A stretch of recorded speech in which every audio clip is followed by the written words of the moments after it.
as skills and employability, promotion of mobility, social events, cultural events, and entertainment, and adaptation activities. Okay, so I will start over. And so today we are expecting to see our international guests, our active members, board members, to share our experience with you. It's going to be fun, and stay tuned until the end. And our first guest for today is Zhenya. Zhenya, we need to see you. Hello. Hello. So Evgeny is one of the founders of ESN HSE Moscow, and today he's going to tell us about how did it actually start, what was in the beginning. So we welcome you, Evgeny. Thank you for joining us. Sure, no problem. And my first question is, how did ESN HSE Moscow begin? How did it start? Who was there? How did that happen? Okay, so for this, you kind of need to move not into 2016, but I would say 2013, which is the moment where the buddy system was actually redone in the university with the new management in the international relations office. The new head started to actually engage students in the support system way higher than the previous leaders would do. And so then the organization came to be. We were beginning starting to be more and more independent. And then at some point, the people who were running the show, which was mainly me and Alina Yakovenko, who is now living in Köln, we're kind of losing motivation. This was, I think, end of 2015. And then the university offered us to go on a training about internationalization of education, which was in very, very far away city of Tyumen. For those of you who do not know, Tyumen is, let's put it roughly where the Ural Mountains are, and then you kind of do another 300 kilometers to the east. So this is already Siberia, beginning of Siberia, you'd say, if there is such a thing as beginning of Siberia. And then there we met trainers from ESN International, who were there first to, well, obviously to train people, and then obviously to promote the organization. And then we realized that this is a kind of push that we needed to go further. Because basically what we were doing, we were already a pretty good ESN section without being an ESN section, which is still one of the criteria I'm usually using when I'm evaluating new applications, both from Russia and from beyond. And then we very quickly went through the application process, and by end of April, we were a full-fledged ESN section, basically. Yeah, thank you so much. That sounds like a long way. So were there any difficulties, like during the whole process of creating our section, with probably HSE restrictions and stuff? Well, there have been, I'd say, multiple problems. Nothing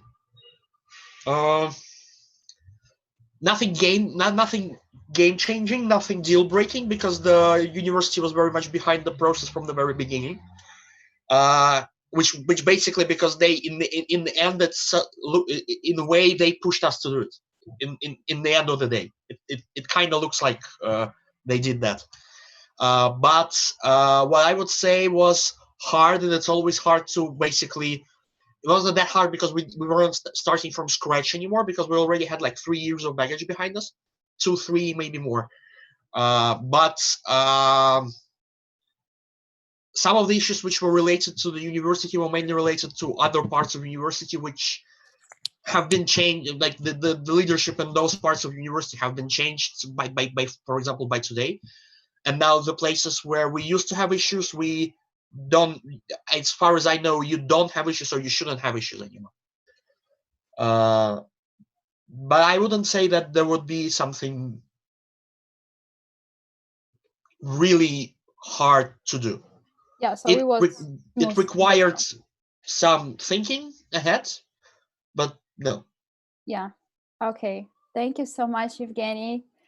Thank you for creating such an amazing section that we really enjoy contributing to right now. So now I want to welcome our next speakers after a short video. And this is going to be fun. And in the next block, we'll have our international guests. So, and thank you for being with us.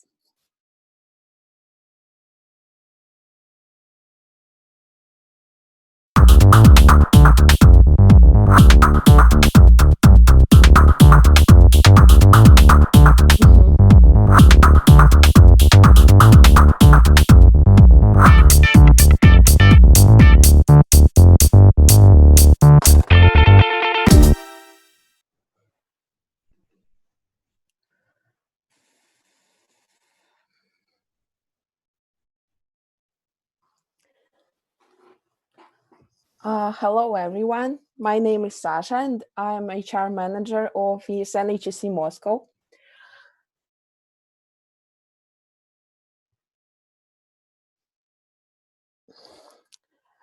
Hello, everyone. My name is Sasha, and I'm HR manager of ESN HSE Moscow. And today I'm going to tell you something about our organization.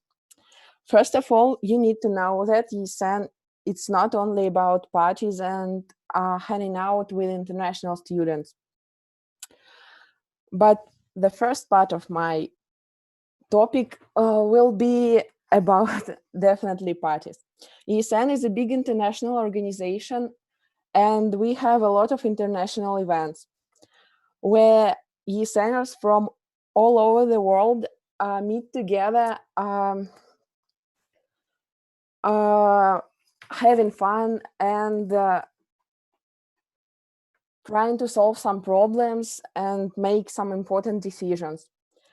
That's really cool, and you feel ESN spirit from all over the world. Personally, I've attended only one international event. It was a Northern European platform VASA, maybe half a year ago. That was amazing. If I'll tell you that it was the best weekend of my life, I'll tell you nothing, because I can't even explain you how great it was, because so many wonderful people in one place. That was really, really cool. I've attended a lot of workshops where I learned how to solve the conflicts, how to prevent the conflicts, how to make all our events more inclusive for people with disabilities, for people from different cultures, how to make events that way so everyone can feel included and interested in our events. Those workshops were really great and really interesting. So, but the most important thing that I've learned during that event is that ESN is a big international family, and you can have friends from all over the world, and you can feel you as a part of a wonderful community, and you are never alone. Moreover, ESN is not about just having fun. While we're doing what we love, while we're helping people, we're developing some real skills. First of all, I would like to tell you about the most important skill from my point of view. It's intercultural communication. What does it mean? At some point of your ESN life, you realize that you communicate with people from all over the world. They're all so different, but we're all together, and it's not a problem anymore to communicate with everyone. You know, all the stereotypes, which are true and which are not. And you know what to do to become friends with everyone. Secondly, it's time management. Of course, here in ESN, we're doing a lot of things. We are always working. So we can book a bus, book a house for a party, and it's not a problem. But we're still students and we have to continue our studies. So we need to combine all these activities in our lives. Sometimes it's hard, especially at first, but when you get used to it, that's really cool, that you can do many tasks at the same time. The ability to speak many languages is also very important and useful. For example, during the first days in our country, many international students have problems with speaking Russian because it's very difficult to understand and to learn. So I'm trying myself as a translator. So that way I'm developing my skills as a translator, as interpreter, and sometimes even learn new languages or their basics. Ability to work under pressure. I guess everyone knows that everything goes wrong all the time, but nobody maybe even notice it because we are really able to solve the problem before everyone sees it. So even if we have so many things to do, even if we are stressed, we're still doing our job and we're doing it really good, really well. So I think we can say that we are able to work under huge pressure. And last but not least is creativity. Brainstorming and coming up with other ideas of events, of keeping students interested 24/7 is an essential part of our job. And many skills, so we can develop many skills as graphic designers, bloggers, event managers, and so on. So we are very creative and fun. Okay, that was the end of this part.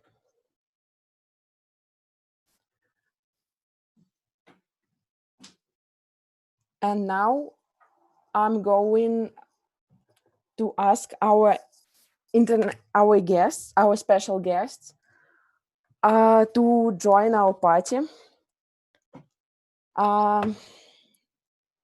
The first guest is Fedor Shipitsyn, our section's alumnus, and the current national communication manager of ESN Russia. And the second guest is Jose, an engaged ESNer.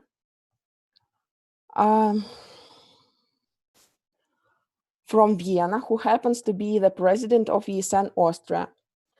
And now, guys, I would like to ask you both to tell something about you for probably 2 minutes so we can know you better.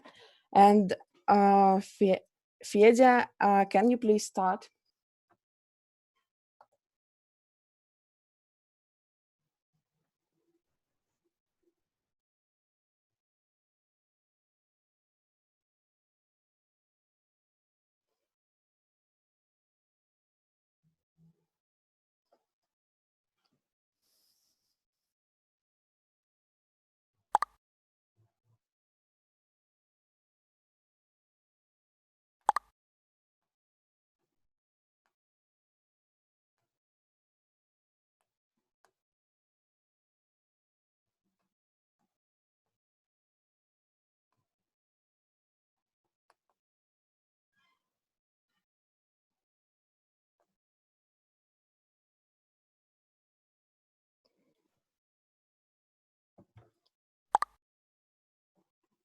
Hello. Okay, Jose, can you please start telling about you, like a few words for maybe 1 or 2 minutes, so we can know you better?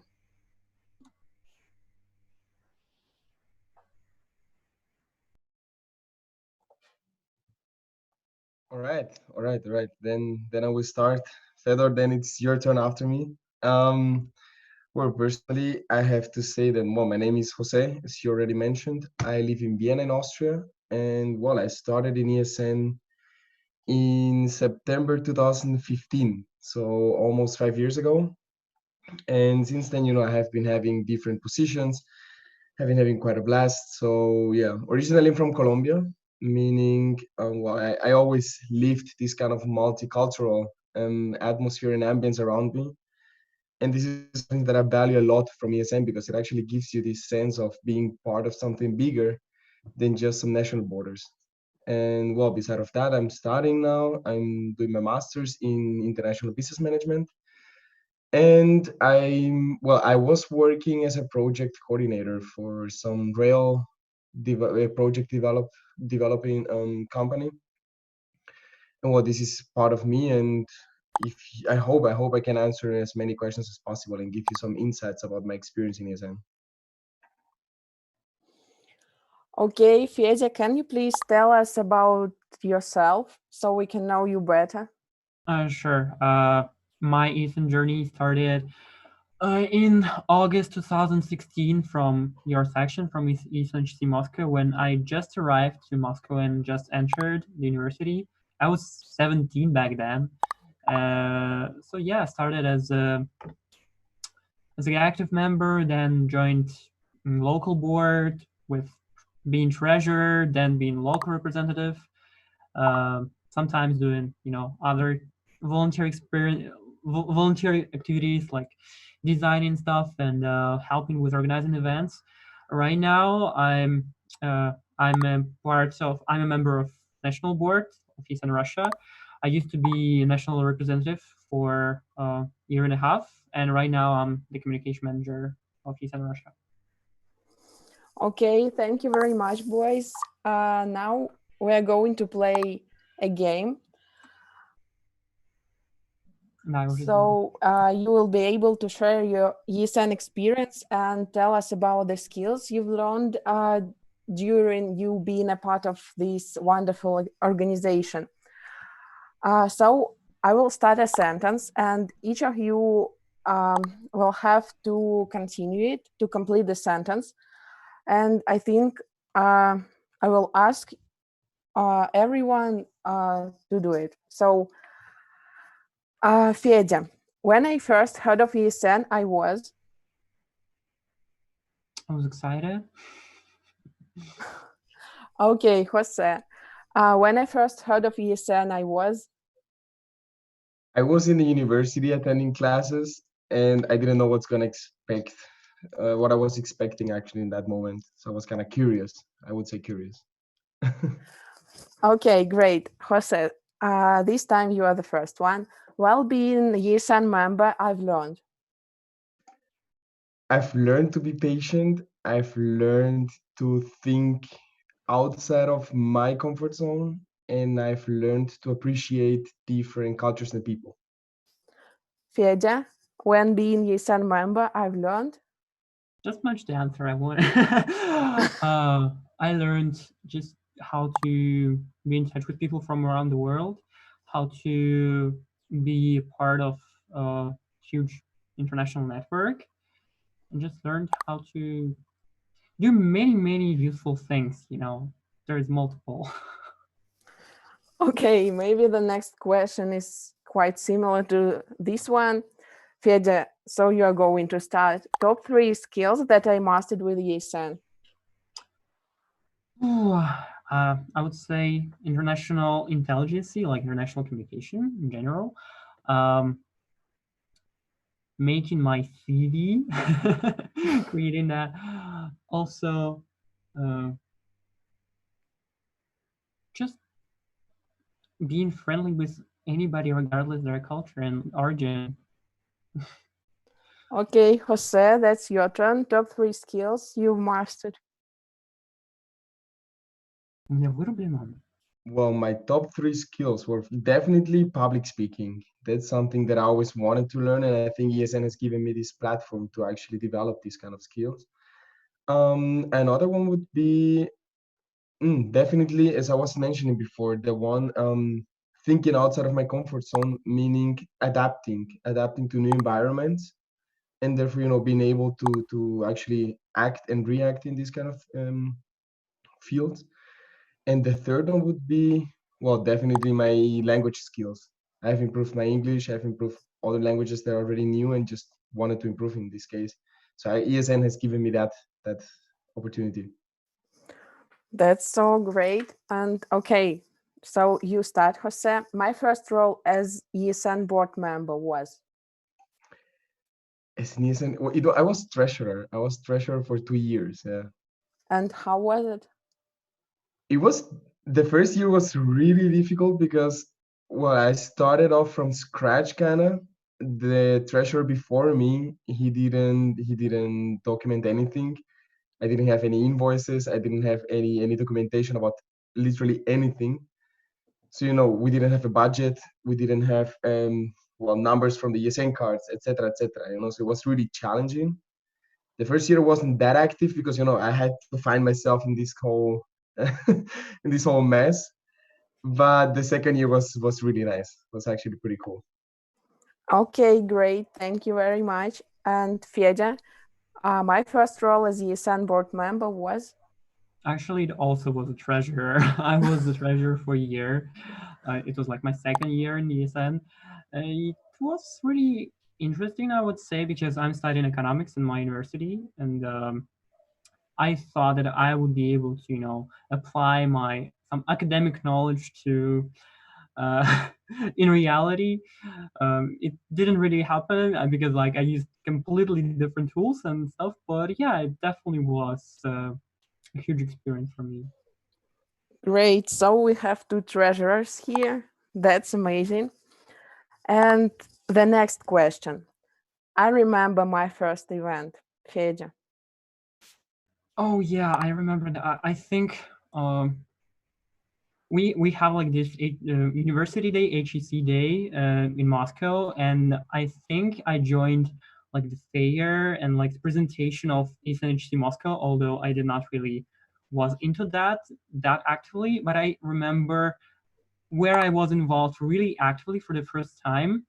Uh, our foreigners, exchange students, they stole the flag of ESN from the section to their dormitory. So we had to go to their dormitory and, play some scenes and like some theater, just like to win back our flag. It was just like really nice party, basically.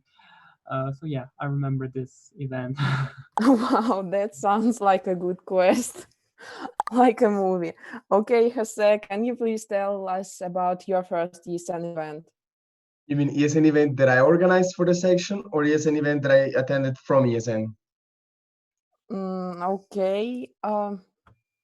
Let's start with the event you organized. The first one was a trip. It was a trip here in Austria to Hallstatt. It's one of the most famous sites here in Austria, and it was pretty interesting, because first of all, I've never been there before, and second, going with people. Well, back then, I was pretty new. I didn't know anyone from ESN, just like from seeing, and then seeing all the Erasmus students, all the international students. It was actually really, really impactful for me. And then after that, like 1 month later, we have it's called a section meeting, which is like kind of a cooperation we have with a section from Hungary, from Poland, and now from Czech Republic. And it was in Budapest. And I will never forget that because it was actually really, really, really nice to actually feel the international atmosphere of ESN, besides of having the Erasmus students, also seeing, other people that are actually have the same mindset as you have. And this is actually something very interesting to actually being part of an organization of this outreach. And was it stressful to organize a trip? It was. It was. That's what I'm telling you. Like I learned to be patient because everybody has different point of views, and this is something we all know and we all like to say, but when you are actually confronted with that, you have to learn to actually be able to adapt to that again.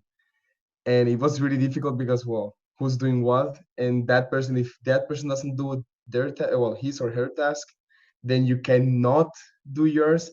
You have to be to coordinate, and it was quite chaotic at the time. But well, we managed and we went there. Yeah, I can relate. And maybe you can also briefly tell us about the first ESN event you've attended, like not a member of ESN, because The you've first, mentioned it. yeah, it was like this section meeting. It was only for ESNers, and well, we were in Budapest. It was really interesting to see people coming from Poland because, well, I mean, being in Vienna, you have this kind of multicultural atmosphere too in the school or wherever you go. But seeing actual people that have a different, how do you say that, environment around them, actually being completely different than what you're used to. Because, well, you say Polish people in Vienna, well, you're also a Colombian in Vienna, so you're you're pretty similar in that case. But then again, being confronted with complete different culture, with a complete different language, mindset again, but being the same part of ESN was really nice. Beside of that, I will never forget, because it was that weekend, sadly, where there was this attack in Paris. The what was it again? The Bataclan one. And well, it was 1 month before I actually went on my Erasmus to Paris. So I was in Budapest, this happened. Then I read the news. My parents called me panicking because I was in Budapest. I wasn't with them, and they were like, "Yeah, you should cancel to go to Paris. You should actually cancel your Erasmus." And I was like, "Damn, like what's happening?" So this is why I will never forget this event, because there were so many things going in a single weekend, in 3 days. And this is something that I will always carry with me, and this is why I also feel so connected to ESN, because then when I went to Paris, I actually found ESN Paris there. So then I had this kind of bond there, and I had some people that I could relate to, and this is something really valuable for me. Okay, thank you very much, guys, for sharing your emotions and your memories. And now we can move to the next question. So, Fedya, while being a part of ESN, I've always wanted. I've always wanted to embrace as many people as possible and to get maximum of it. That sounds really cool. And Jose, while being a part of ESN, I've always wanted. I always wanted to meet new people. That's it. Okay, so next question. Something that ESN helped me to achieve. Who's first? Jose, you are going to be first. Ooh, something that I always wanted to achieve. Well, definitely bring my personal ideas and my own understanding of life to to the let's say to the people that we're working with. Because we have core values as ESN, and I'm very much linked to them. And ESN has given me the opportunity to actually, through my actions and through my my initiatives, to actually bring this not only to ESNers but also to the incomings. So that's something ESN has always given me. Okay, and Fedya, something that ESN helped you to achieve? I think it helped me to achieve many things in in different dimensions. It's like personal growth. I became such a different person, and that I would definitely not become without ESN, because it was such a big part of my life for a really long time, like 3.5 years so far. That And was the next question. oh yeah, and made so many friends, and almost all of my best friends right now, they're all somehow connected to ESN. Either they're ESNers or I met them through ESN activities. And something that I achieved already, well, I think just to have an experience that for example, you can show in the CV that I was this and this and I can do that, and all of that because of the ESN.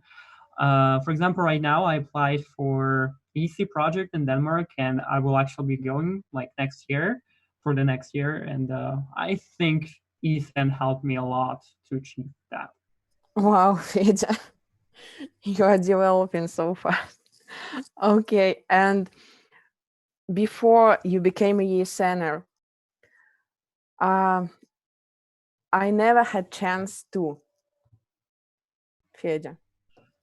Well, first of all, I didn't have any chance to meet like foreigners in real life because I'm from middle of nowhere. I'm like Eastern Siberia, from really low, really small town where I wouldn't see people like around the world at all, and I think probably I wouldn't be able to like open my mind that much as like I could do that with Ethan. Yeah. Okay, and Jose, I never had a chance to. Adding to what he said, to what Fedor said, was like, well, meeting people, actually visiting these countries, because ESN also gives this sense of you're going, I don't know, to an ESN event, but you also get to learn, the city, a bit of the culture, and all that stuff, while meeting other people from other countries. So it's like this whole cultural aspect that is surrounding you all the time that actually adds some value. And this is something that I haven't had it before. ESN is as deep as I had it, as I have it now. Okay, we already know that Fedja is a member of ESN for 3.5 years, right?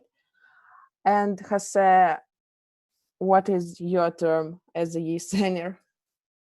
Yeah, I mentioned before, I started in September 2015, so this year I will be having 5 years in ESN. Wow, sorry, Don't worry, I don't know but how to count. Sorry. It's quite a long time. Yeah, that's really great. And after so many years being a part of Erasmus Student Network, what is your dream Erasmus destination? I would start at my dream Erasmus destination. Then that's quite something. There are many. There are many because first of all, on how I felt during the events going there, and the other ones, what I know that would be really, really helpful to myself. So let's take the academic aspect, and let's take the let's say emotional, cultural aspect. Let's find something in the middle. In the middle, okay, in the middle. Shit, now it's even more difficult. Well, I would say a country that really, really impacted me was Poland so far. Like having this country being, both having really good economical aspect, because same as Fedor, I'm also studying economics. Having a lot of universities that are really linked to this aspect and are really good in that case, but also having this mindset of Polish people that I have seen so far during ESN events. I would say that I would really, really like to go there. Okay, and further, what is your dream Erasmus I destination? think Poland is a really nice one, but like for me, it's like the most visited country for me. So, like I had my exchange. Like if we can define Erasmus as an exchange in general, last semester I had my Erasmus in Mexico, and it was definitely not the most obvious option for Erasmus. But I just realized how cool it was and like what experience it gave me. So right now I'm definitely up to something, not obvious, like going somewhere, like in the other end of the world. I was always, uh, fascinated by countries like Australia or New Zealand, and I think like if the Erasmus would be Wow. possible there, I would definitely take the chance. Okay. So our next question is about international event. So the best international event I've attended, Fedja. There are many actually to remember. Like, oh my God, I can't really choose only one because all of them are so different, and like each of them I like in my own way. I would probably mention, like, to note one event in Budapest like 2 years ago. Yeah, like 2 years ago, yes. It was an educate training about LGBTQI issues and like social inclusion of all students. And what I love about that event, it was educational, like not non-formal educational event, that the community, like participants that gathered there, we are still in touch after 2 years. We're still having a common chat. We're still talking all together. We're really bonded, and I think it's one of the things I really love about that. And just like exactly that event, it like brought us together. So it's one of the most memorable for me, but not the only one. There are many ESN events that I just love. Okay, and can you please tell us what have you learned at this event? Like the most Also, important like thing. except of like despite of like meeting new people, many new people, just some like skills, like so often hard skills. I wasn't one in training for uh, non-formal education actually, so how to facilitate workshops, trainings, how to work with a group of people. I think it was one of the most useful event for me. Also just learned a lot about other countries and cultures, I would say. Just like I had this opportunity to see how big international organization can work. So yeah, I guess Okay, something like that. thank you very much, Jose. Now it's your turn. The best international event I've attended was? I had some time to actually think about it, and I would say it was the Central European Platform in Lithuania 2017. That was for me like the event that actually, got me into the whole ESN life as such. Definitely. The same for me and NEP, Northern European Platform, so I can relate. And what have you learned during this event, like the most important thing? As Fedor was mentioning, like well, actually how big ESN is and how we can actually have an impact on society through ESN, because well, back then we were still in this whole ESN review process. For the people that might don't like this word or don't know what this word means, ESN review was the process of restructuring the whole organization, and we were actually deciding what our core values were, what we wanted actually to point towards for in the future, how we wanted to actually present ourselves as an organization. And that's when I actually got to understand, okay, what is ESN, what are we aiming for, and what are we standing for, you know and this is something that I actually learned there, beside of course all the aspects that you already mentioned, meeting new people, also new experiences, new memories, which is also very valuable in ESN. And that's definitely what I took from that event. Guys, are while talking to you, I feel this ESN spirit. It's so great. Thank you so much for this, and let's move to our next question. The most important thing I realized since I became a ESNer is, Jose, can you please start? The most important thing, definitely that what that I realized was, I think we can be united being diverse, and I think we should stay diverse and be united. And this is of course, this is our motto, but this is something that a lot of people might forget sometimes. That being different doesn't mean that we have to be apart. So why should we just all be the same if we can be different and think different and learn from our differences? Like So this is something unity that in I've diversity. definitely learned and that I've definitely taken from my life in ESN so far. Okay, great. Fedja, the most important thing I realized since I became a ESNer is? I think I totally relate to Jose's answer. I would say one of the realization for me was that everybody's different, like everybody's unique, regardless like the culture or the origin, whatever.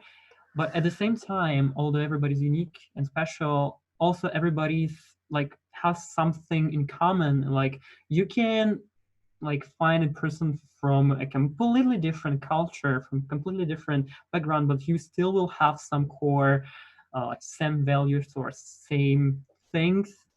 And it's just fascinating to find it out how at the same time we are different but united and same at the same time. So I think it was one of the biggest and open in the mind thoughts and realization during the whole ESN journey.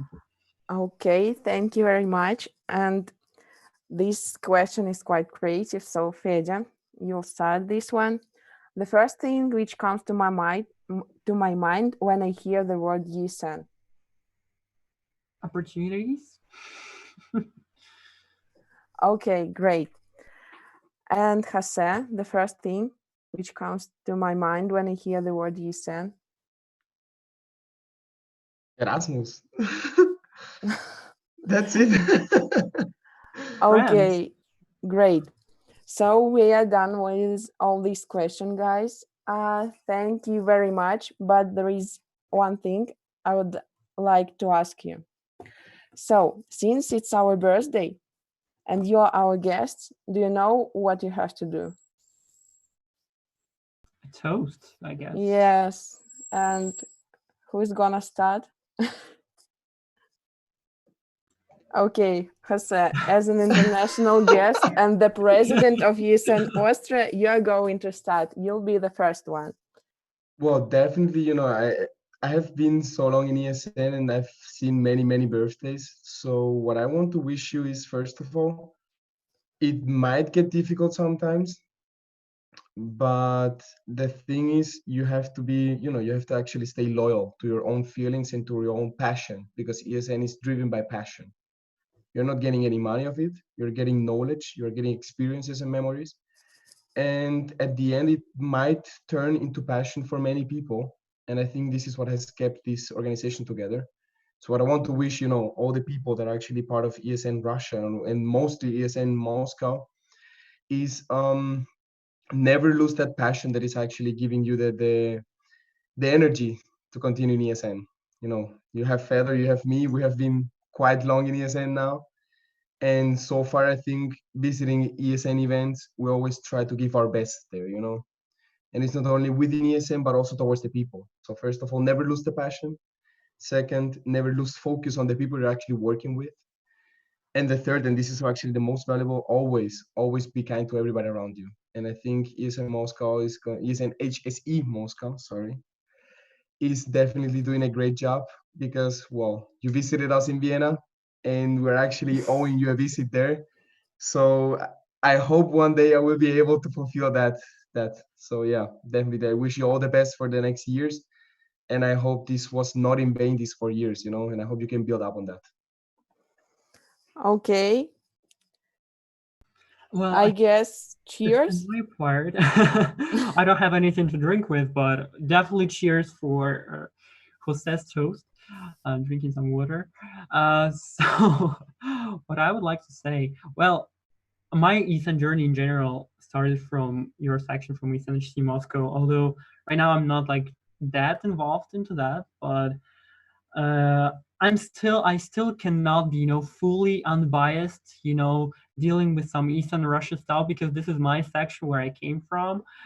Yeah, I also like see what big potential our section has and always had. It was always kind of, like one of the leading sections showing the examples to other Russian sections. And I would probably wish to stay the same way, just always remember that you are part of a big network, big international family, that you are one of the most representative sections in Russia, and you're just amazing. Yes, just keep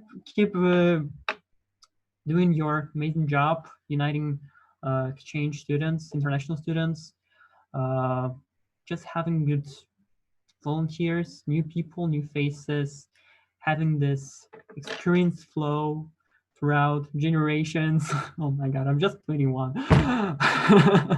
Also, I don't know, just have a good time and always remember that we are all volunteers and we are here for a good cause. So yeah, Okay. keep the spirit and stay awesome. Thank you so much. Cheers, guys. And thank you all for this wonderful birthday gift for our section. Thank you both for coming. That was really great. Now I really feel this ESN spirit and I want to go further. So thank you so much. Jose, we are waiting for you here in Moscow. No, thank you for the invitation for this event. Like, when I was contacted by Kate to, be a participant of this, I didn't know exactly what to expect, but it was really, really nice. And I really thank you for that opportunity. And I hope this will be seen by many people, because this is something that we need, people from everywhere talking and being part of a network. Thank you again. Okay, and now that's the end of our part. And Kate, that's your time.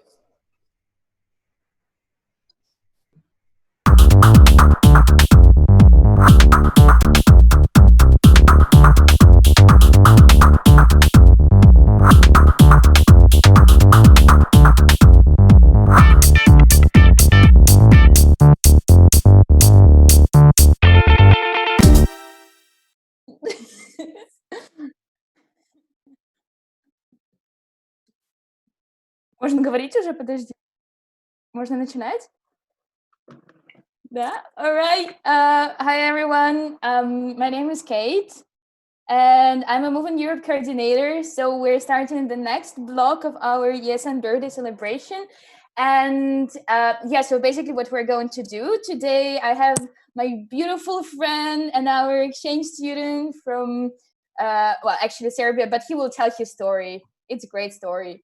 Yes. So first of all, what we're going to do, I will tell you a bit about our Move in Europe section and what our Move in Europe department and what we do and who we are and why it is important in general to be a part of ESN. And so, okay, so Move in Europe, who are we and what do we do? First of all, I'm a Move in Europe coordinator for my second mandate. So it's been 2 years with this beautiful department, and we're 9 members of the Move in Europe section. Some of them are here with us in the live stream. So guys, know I love you so much, and I'm so glad that you help us a lot. We're 3 years, and we have 5 current projects, which are working on now. And we have about 90 participants on our biggest event, which I'm going to talk a bit later. So what exactly Move in Europe in ESN HSE Moscow is? It's a board support team which chases some objectives and some targets. First of all, we promote academic mobility among HSE students because I'm currently on my exchange. Mathieu was on his exchange, and we both know that this is an amazing experience, and we want everyone to be engaged. So we also share information about different programs and exchange opportunities. We recently have started asking and taking interviews with students who have already gone to their exchange. So if you're interested, check our VK group. We also organize language exchange events because it's also a big part of our department. And we have tandem meetings. So this is the biggest event which we have in frames of Move in Europe team. And yeah, we basically gather everybody in the bar. So we drink, we practice different languages. For now, we have 6 of them. But in current situation, we have another event, which I will also talk about a bit later. We also have tandem project. So this is the project where we help exchange students who arrive to Moscow to help them to find their tandem partner who will be with them for the semester, maybe longer, to practice the language they want to. And the last but not the least, we write about travel and cultures because this is a huge part of our, I would say, life in general. And we are writing the article, which is called E-Party Love. You can also check it out in our VK group because we've published pretty many articles so far. And briefly, our events. So what do we do? Again, so here you can see the photos from our events, tandem meetings. I've already told what that is. But this Thursday, we did our first calendar meeting. So calendar meeting is basically the same format of tandem meeting where you can also practice language, but it's online format. So we can all be together, even being on distance. Then we also have HSE Travelers Public Talk. This is the event where we ask our travelers who have been to many, many countries and how they do this and how you can save within traveling, because we're students, so the cheaper, the more budget, the better. This is the event where we talk about it a lot. And we also have Mobility Stories event where we ask students who have already been to their exchange to tell about the experience, to tell how it is, to talk about all these administrative issues, how to do all the documents, how not to forget something, and so on and so on. So this is what we do. And if you have any questions regarding your exchange, regarding, I don't know, anything connected with different summer programs, winter programs, anything, how to study abroad, how to work abroad, what to do if you don't know how to go to exchange, you're always welcome to us. Don't hesitate to contact us. And yeah, you can email us, or I don't know, email anybody from our local board. So thank you. That was our first part of introduction part. And now we've been thinking what we can prepare for you. So we talked a lot with Mattia, we were thinking, and we came to the conclusion that as moving Europe is also connected with languages, and we kind of have a big part of languages in our work, we decided to prepare for you the workshop about how to learn a foreign language. So, okay, where is that file? Where to open it? Guys, help. How to open the file? It's open. Thanks. There we go. Thank you. Okay, so how to learn a foreign language. This is a very interesting and actual topic, I would say, because we all live in this center in these times when everybody wants to know more, everybody wants to learn languages. It's very perspective and great. Therefore, Mattia, can you please introduce yourself to our dear viewers? So, hello everyone, hello participants, hello viewers. My name is Mattia. I come from Serbia. I am right now studying in my last year of master's. So I'm finishing my studies in Paris at Sciences Po. And for my third year, so for my last year of bachelor, I did a one-year exchange at HSE Moscow, where I met all these lovely ESN people. And I have to say it was probably, it was definitely one of the best years of my life. I really loved it. It was a great experience. So obviously when Katya asked me to help her and participate in this presentation, I said that it would be an honor. So without further ado, let's get into the presentation. Yeah, sure. Okay, so what is important when we learn language? It's very important not to lose your motivation and your spirit to do that. So what to do if your motivation leaves you after a certain time? Because this is what also happened to me. Knowing four or more languages is not as difficult as you might think about that. And you probably have a question, why? Well, because today we will show you which life hacks can help you in learning a foreign language, and how to structure your learning process that it will be easier for you. And we will also share our experience and what we've learned while we're studying different languages. So how do we usually learn languages? So Mattia, not one, not even two languages. So how did you manage to, learn all of them and be very successful in them? Yeah, so the languages I speak Serbian, English, French, Russian, and a bit of Italian. I can get around with Italian. So how I learned these languages? Well, beyond simple practice and repetition, I think the number one tip that I can give to people that has worked for me is simply put yourself in a situation where you have no other choice and where you're basically surrounded by this language. So with the example of Russian, how I learned Russian, I studied it for 2 years in university. But then how I really learned it, when it really kicked off my learning experience, was when I came to Russia for this third year. And I mean, just being in the country, speaking with people, making an effort, having to speak it in the shop when asking for directions.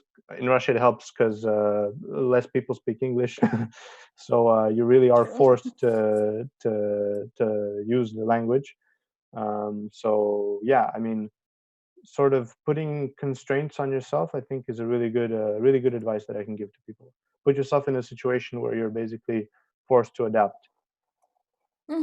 Yeah, well, that's true. I mean, in Russia, learning and knowing English and speaking good, especially in, I don't know, in supermarkets or in any also administrative institution, it's pretty difficult to find someone who would talk to you.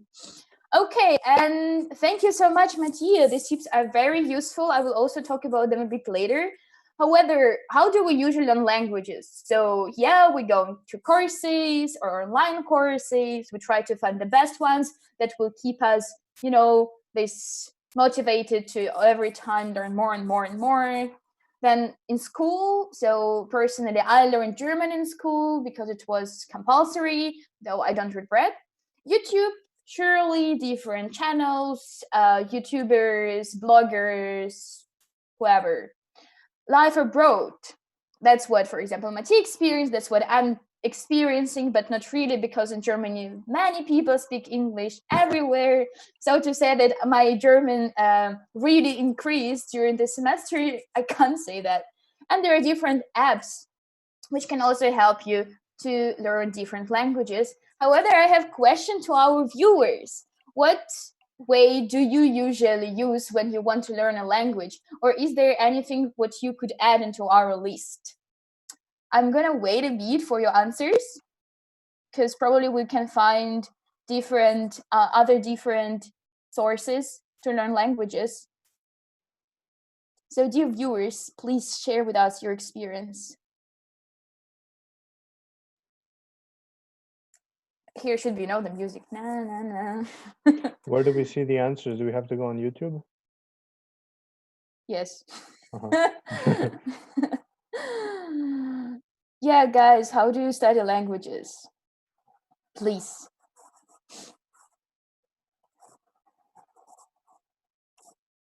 Thinking in this language. Yeah, thinking in this language, it's pretty useful. When I started learning Chinese, I was also like, okay, I need to think in Chinese, but that was pretty difficult though. TV shows. Yeah, right. TV shows, also very nice thing. TV shows, themes with subtitles. Yeah, great. Tandem app. Yeah, Kate, I'm gonna talk about Tandem app as well. Practice and talking to people and traveling. Yes, of course. Definitely. I found international boyfriends. That helps. Yeah, it can help as well. Yeah, ESN. Absolutely. Of course, ESN is a great opportunity to practice different languages. And songs. Yes, songs, I don't know, poems, anything. Right, okay. But how can we find which way is the most effective? So our experience and what we've learned while we were trying and struggling with learning languages is that, first of all, you need to define your goals in language. So think about the following questions, like how much free time do you have to learn it? How much time you can actually spend on learning it? How fluent do you want to be in this language? Do you want just, I don't know, to be able to carry simple conversations, or you want to be a professional? You want to read magazines? You want to be able to understand what they say in TV shows or in films? Afterwards, which period would you set for yourself that, okay, for example, you have 2 months and like, okay, I have 2 months. Which level do I want to get after 2 months? Or which level do I want to get in 1 year? Because otherwise, if you're like, well, yeah, I want to learn, I don't know, like I want to learn Italian. Well, probably in 1 year I will have like A2 level, but I'm not sure. But we will see. That's not the right way of setting your goal, because believe me, you will not do that. How sad it would not be, you would not do that. Afterwards, write down a plan. So plan, and even though it can seem to be kind of bureaucratic, you can also use your phones and your notes. And what is very useful is to write a week or 2 week plans where you can write down what you want to do day by day. Maybe you don't want to spend the whole day of learning language. So you say, okay, today I study 2 hours, tomorrow it's 1 hour, then I have a break day, then I have 3 hours, and so on and so on and so on. So it's also very useful to divide your like your learning experience, your learning process into parts. Like today I want to learn grammar, then tomorrow I will talk to someone, then I will listen to songs. Because otherwise, if you have so many things to do, then you will be just confused. Afterwards, find sources and materials.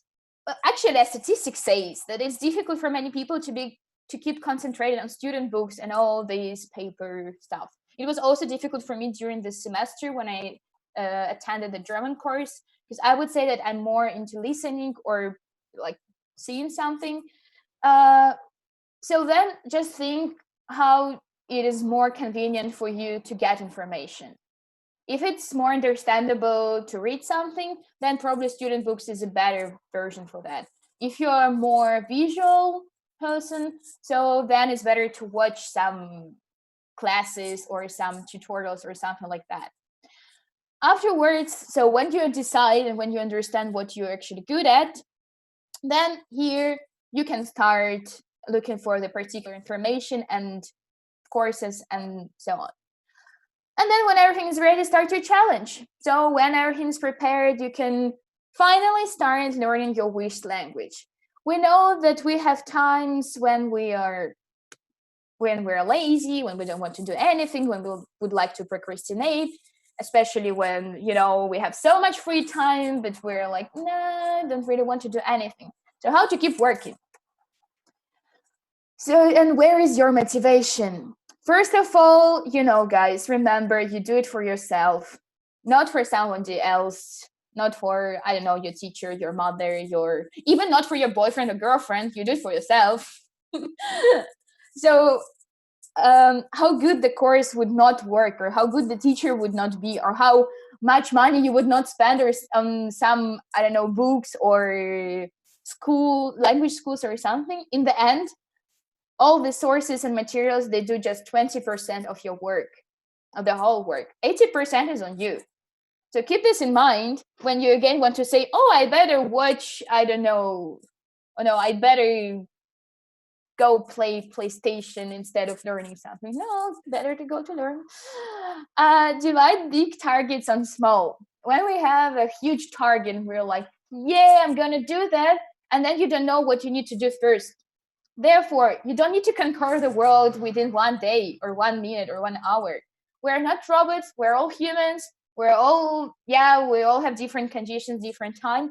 So divide this main goal into small ones. Have a plan of 10 small goals, which in the end gives you this big goal which you want to achieve. Even during studying, you can, set these small goals, like, okay, now I'm going to read 2 pages and then I can have a break, or I'm going to eat chocolate or whatever. So yeah, award your efforts and be creative. Say no to boredom and use the entertaining ways of learning. So you can also use different ways of remembering words, because vocabulary is a very important part when you learn language. Write down words on paper and then hang them all around your room, your flat, so that you can see them everywhere and you can revise them. Also, as Matthias said, that you need to go out of your comfort zone. So yeah, just go somewhere and try to speak. I mean, if people don't understand, you just try. I mean, in the end, you don't lose anything, right? Yeah, true. And yeah, also, there are languages, you can actually try with any language. Try to start learning the language not with the grammar, but exactly from videos or music or films or something. Because when we keep on grammar, then we think a lot about, oh no, how should I use the sentence, or how should I construct it now? What should I say? And it can confuse you as well.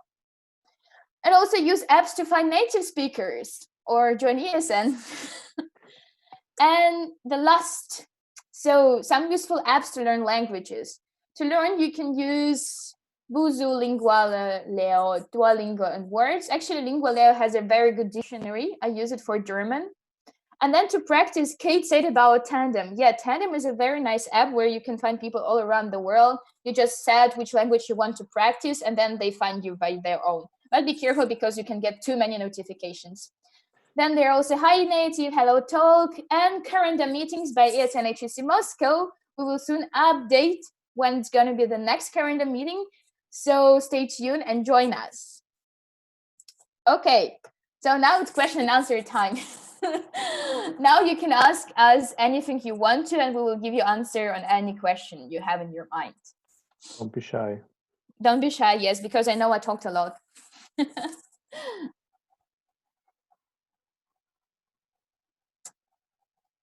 Okay. Do you have any questions? Yes, happy birthday, ESN. Okay, we will wait like 1 minute. Sure. Yeah, and then if not, we'll go to our entertaining part. The fun part. I hope that Mattia is ready for this challenge. Oh, yes. Happy birthday in Serbian. Mattia, how to say happy birthday in Serbian? Srećan rođendan. What? Sreće? Srećan rođendan. Srećan means happy. Srećan. Rođendan means birthday. Okay, I can't. You want me to write it? Wait. I don't have the YouTube open. But you can just write it. I would write. I'll write it in the chat. Okay, and we have some more questions. What is your favorite ESN event, Mattia? Oh God. Let me guess. It's a very easy one. I mean, you know, my ESN Moscow experience, ESN HSE Moscow experience was very festive, let's say. But I have one party that's particularly favored, and I think all people who know about it know which one I mean. I won't go into details, but let's just say it's called the USSR party, and yay! I think everybody knows what went on there. I won't go into details, so yeah, those who know. So USSR party. USSR party for because sure. It's legendary. Absolutely. All right. The next question: how not to forget everything what you've learned? What would you recommend? Repetition, just more practice. Like even me not being in Russia, I think my level of Russian is obviously slightly going down.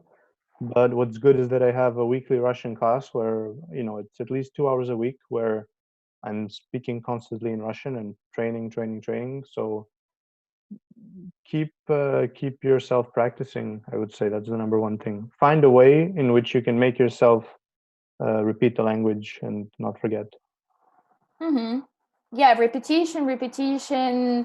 You need to use your language every time in the practice, even if you don't have anybody to talk to. Well, talk to yourself. Also an option. Any language can be forgotten if you don't use it for a long enough time. I mean, that's definitely true. Okay. How to practice language while self-isolation? Well, I mean, I think self-isolation, it's a good opportunity because it gives you more time to focus on stuff that you want to achieve and your goals. And if learning a foreign language is one of those, I think it's perfect. Kate mentioned all these apps, all these tools that you have. And if you really want to practice and speak with someone, you know, we have lovely tools such as Zoom and Skype and Tandems. And you can, I think it's easy. An easy thing is that you have more time to practice. So. Yeah, right. Okay. Yeah, Tinder. Well, be careful with Tinder, you know. The question to you, Mattia, is Serbian similar to Russian? Yes. I mean, I would say it's similar in the way that it's the same language family. So they're both Slavic languages, but it's like French is similar to Italian or Spanish. Okay. Similar enough to have some common roots, but still they're still different languages. So Mm-hmm. It makes Okay. learning it easier, but you still have to learn it. Yeah, but well, you have learned Russian for 3 years, right? Yeah, And your level is C1. sure. You could say Sure. that. Yeah, of course. The class I take is level C1, so we can say C1. Okay. Sure. Yeah, but that's pretty impressive anyway. And we have one more question to you from Sonia. Mattia, what do you miss the most about Russia?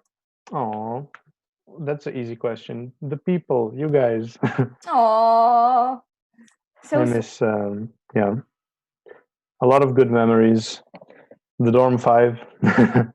oh yeah, Dorm 5 is. Yeah, but I mean, all those things. It's the people that make it good. So. Mm-hmm. Okay, yeah, well, exchange is always nice, so we have a lot to remember afterwards. Yeah. And the last question, which tools do you personally use when you learn language? I guess that's the question. I guess more than anything else, talking with people. So like, if I'm at a party and I see someone that's from a country whose language I'm learning, Mm-hmm. I'm gonna try and speak with them. If my level is good enough, obviously there needs to be a minimum level. Mm-hmm. That after that level is reached through like sort of the basic learning techniques that we said, when I have good enough vocabulary, good enough knowledge of the language, then I'll just try and practice as much as possible in real life conversations. And the more you practice, the more you understand how the language works, and you can even start thinking in it, and everything Mm-hmm. flows smoothly. Mm-hmm. Okay, yeah. Well, I use the apps, and I talk to my flatmates because they all are pretty good in German, so it's a good opportunity. Yeah. But yeah, you need to speak more if you want to know language Definitely. well. Yeah. Definitely. Okay, thank you for your questions, dear viewers. And yeah, we're keeping in touch. So here we wrote down all the languages that we know. And yeah, hvala Serbian is thank you. That's what I learned. Okay, thank you so much, Mattia. And now we also prepared some activities for our dear guests and our viewers. So guys, now let's have some fun. And Mattia, you say that you know Russian very well. That's good. Let's check it. So now I give you a challenge of Russian tongue twisters. Ooh, it's gonna be fun. So we're gonna compete between each other. Okay. And we will have with you 3 Russian tongue twisters, which we need to pronounce one after another. And in case somebody makes a mistake, we drink. All right. Sounds good. Okay, you ready? In the true Russian spirit. The true Russian spirit, right. Okay, so here we go. You start. Number 1? Yes, please. Okay. Бомбардир, бомбонерками, бомбардир. Okay, mistake. Okay. Well, cheers. I have a leftover beer from yesterday. Unfortunately, I couldn't go buy something better because I went outside and the store was like queue was just so big. So in times of crisis, you have to make do with what you have. No vodka shots, unfortunately. You have to be prepared in advance. Unfortunately, it's too early for that. So cheers. Cheers. Want to try once more? Yes. Okay. It's just gonna get harder and harder, Bombardier. Oh no. How to finish the can of beer with one tongue twister? Yeah, I'm not gonna have enough. Okay. Give it a last try. Бомбардир бомбонерками бомбардировал барышень. Yeah, okay, almost. I messed it up a little bit. It's okay. Okay, good. Then my turn. All right, so бомбардир бомбонерками бомбардировал барышень. No mistakes. Guess why? Okay, good job. Then let's move to the second. Please, start. The second one, let's go. Поезд мчится с Skrežesha, This is a hard one. Can you do it faster? I can try. Okay. Poez mčica skrežesha, No, I can't. This is too difficult. This is Then way too hard. Okay, the first time, actually, I think I'm not gonna pronounce it right. Well, poison cheats Okay. Was it good enough? It's okay. It's okay. Okay. It's possible. It's possible. Well, then let's try the third one. My turn? Yeah, go on. Karlu Klari ukral karal, Karla ukrala klarnet. Kraljeva krala stroga karala, Karla za kražu karala. Karl klal luk na lar, Klara krala luk slarja. Yay, good job. But wait, you actually made one mistake because you said, I think, not Clara, but Krala, Koroleva. Okay. So you drink. Free sips, you know? Free sips, you remember? Okay. Karl, Uklaru, Kral, Karal, Klaru, Karla, Ukla. Okay, you beat me here. Chin chin. Chin chin. Well, one more turn. Карл, Клара, украл карал, Клару, Карла, украла кларнет, королева Клара строго карала, Карла за кражу карала, Кар клал лук на ларь, Клара крала лук с ларя. Jeez. Faster. Okay. Good job. Good job. You beat me on the last one, which was the hardest. That's impressive. It's okay. I did it slowly, so. Yeah, I mean, I also didn't make it there fast. Okay, thank you so much with this quiz regarding to different languages. And well, let's see how well you know about the languages of the world. You ready? Yeah, are you ready? Mattia, are you ready? Oh, I'm ready. I thought you were asking the audience. Yeah, audience, are you ready? Everyone is ready, I think. I hope so. Yeah, we will wait a bit because the live stream is a bit behind. So, question number 1. Which of these words is used mostly in English all over the world? Well, okay, why, and I. So you have 10 seconds to think.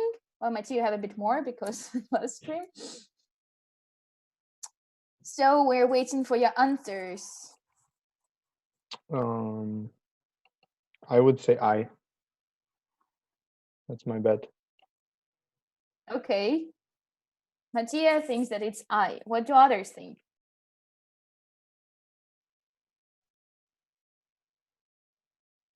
Come on, people.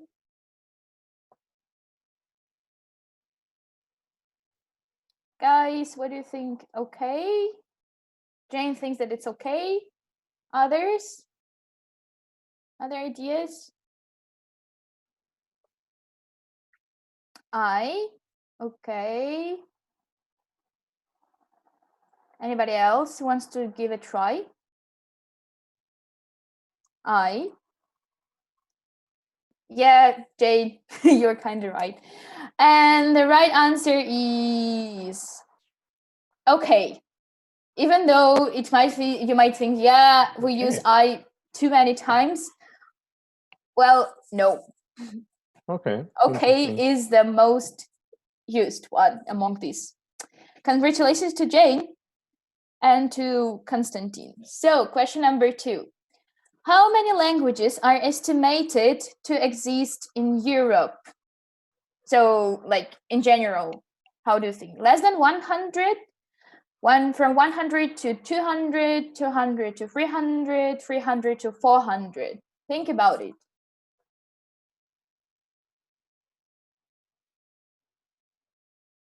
Okay, we got the first answer. I would say. Is Russia Europe? That's a good That's question. Controversial. Do you include Russia or not? Because I think the number changes a lot. I think it's not included. Okay. Well, or if you say just part of Russia, it's Ural Mountains, and Do you include the Caucasus though? Because there's a lot of different languages in the Caucasus. but do you think that Caucasus is still Europe? Yeah, before the North Caucasus, the Russian part. Well, Okay, also 100 to 200, let's say. I'm not sure what the right okay. answer is, but From 100 to 200, and the right answer is boom, boom, boom, boom. From 200 to 300. Whoa, Actually, it's about 220, 230, more or less no like way. that. So yeah, but of course there are many languages which are spoken by like, I don't know, 500 people or 1,000 people. So congratulations for all who answered right. And we turn to question number 3. Same, but different. It's a common phrase meaning similar, but in which country? India, China, Thailand, or Peru? Not really sure. I would say Same, Thailand. but different.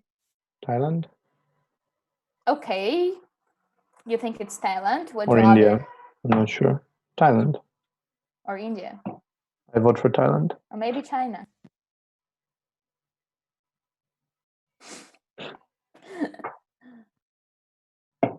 Okay, what do you think, guys? Okay, the first answer is China. Okay, Lisa, can you write how it is in China, in Chinese then? Same, but different. I just really wonder. Why not? Come on. Okay, you ready for the true answer, the real answer? Yes. It's not China, it's Thailand. So congrats, Mathieu, you were right. Good. Sorry, my dear Chinese friends and Chinese viewers, but no, it's not China today. The fourth question, when would you say namaste to someone? When you leave their house, when greeting them, when you want them to leave you alone, or if you agree with what they are saying? When greeting them. When you greet them. Okay. Are you sure? I think so. So basically, namaste, it's one of the, it's like in India and in Hindi, if I'm not mistaken. So they say this in India. Greeting, for sure. Когда закончил йогу, okay. Greetings. Okay, yeah, and guys, you're all right. When greeting somebody, you say namaste.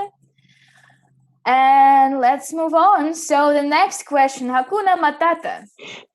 A very well-known phrase from the cartoon Lion King. Which language is it actually? It's not just the random phrase and random letters which people put.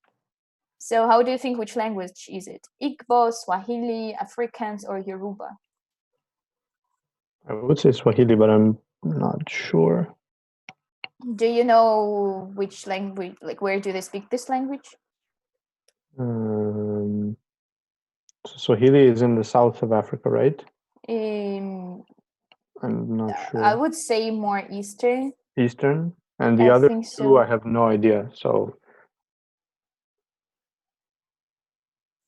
yeah, there are so many languages in Africa. So yeah. Okay, and our viewers say that it's Swahili, and you're right, it's Swahili. Wonderful, good job. Okay, question number 6. In which country do locals use the phrase "not my circus, not my monkeys" when they mean "not my problem"? Poland, Morocco, Ghana, or Brazil? This is a tough one. It is. Let's also wait for our viewers what they would say. I was very surprised with the answer, to be honest. If you're very surprised, then I don't know. Morocco? Okay, you think Morocco? We got answer on about Brazil. Also Morocco. Jane says it's Poland. Okay, interesting. Poland. Always Brazil, even if it's not Brazil. Okay, the answer is Poland. That's why I was very surprised, because I thought also about Brazil more or Morocco, because like not my monkeys. So, but no, it's Poland. It's in Polish. Okay, question number 7. What is the first most spoken language in the States? Cherokee, Vietnamese, Italian, or Chinese? I would say Italian. Okay. Could Italian. be Chinese too. Italian. Could be Italian. All right. Okay, Chinese students go for Chinese, of course. Always for China. Italian. Also a nice combination. It could be. What does that sound like? Italian. I don't know. No, like really. Maybe it's like speaking Chinese with Italian accent, which is possible, because I have a friend who learns Chinese and he's Italian. Or you speak Chinese while waving your hands. Yeah, right. No offense to the Italians. Italian, Indian language, and it's Chinese. Okay. Yeah, so there are so many Chinese people in States and Canada. So yeah, Chinese is the third most spoken language. Good. Let's move to the next one. In which country Dutch is an official language? Mozambique, Ghana, Suriname, or Bermuda? Suriname. Okay, I would guess it's Suriname. Do you know where Suriname is? Suriname. It's in South America, right? Next to Brazil. That's the one. Yes, right. You're right.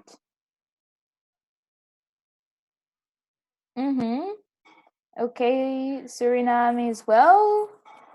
Anybody else? Bermuda. Okay. Poor country. Poor Netherlands. Okay. The right answer is Suriname. Absolutely right. So they were the colony, Dutch colony.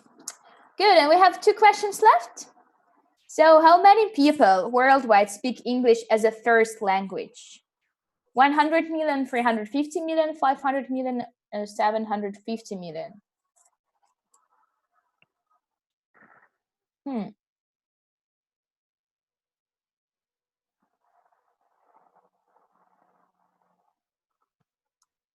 So I would say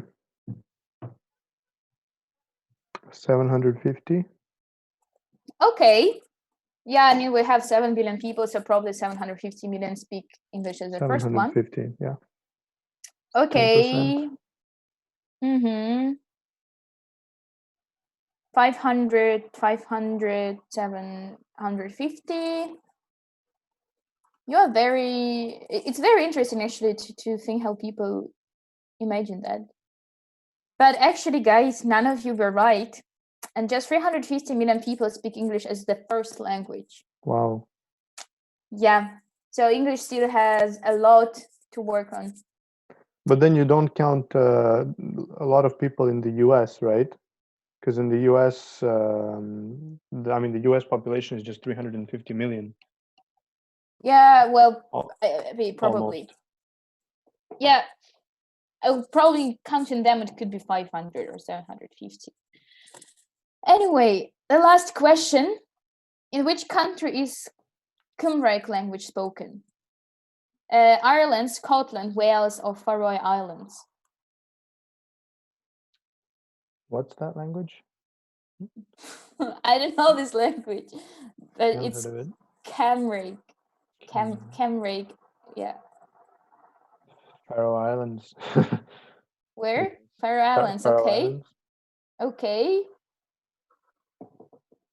Ireland, Wales. What else do you think? Maybe Scotland. Could be Wales, I'm not sure.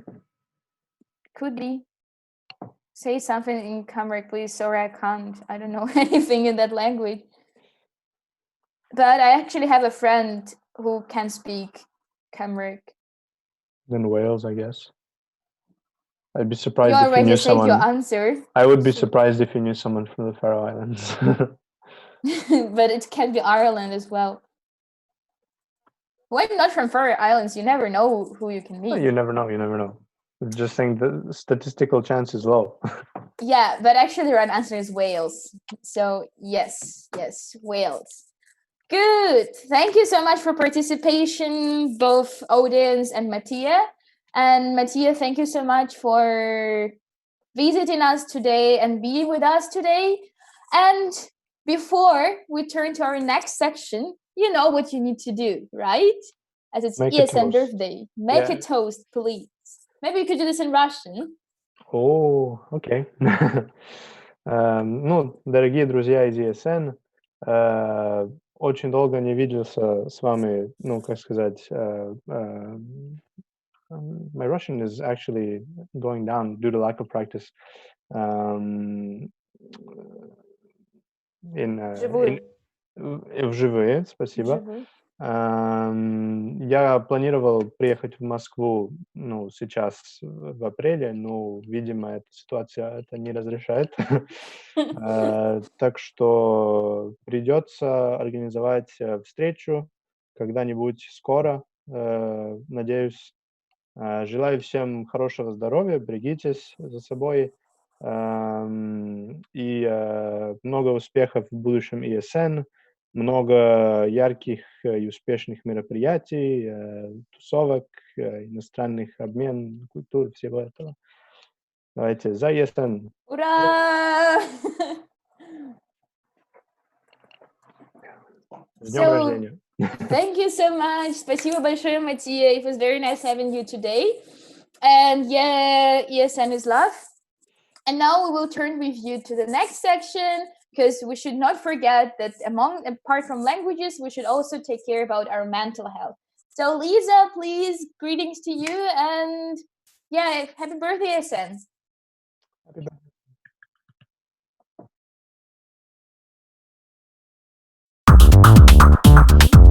Окей, видно? А демонстрацию нужно врубать? Наушник.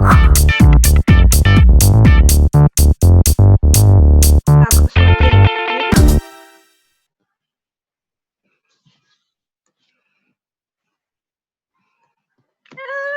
F5, да?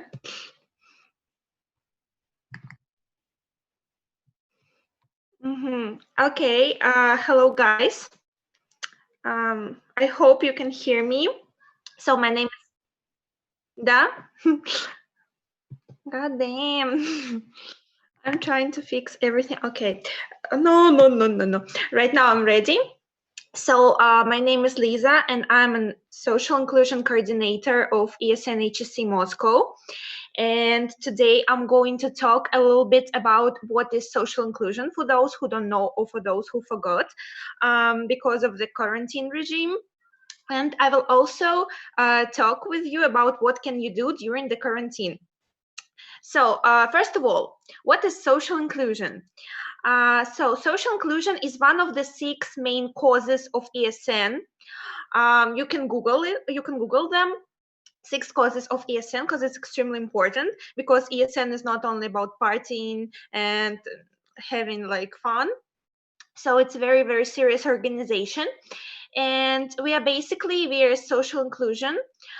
We are helping Erasmus Plus program to be better. We are helping ESN to widen Erasmus Plus program, and we mainly work for underrepresented groups of people.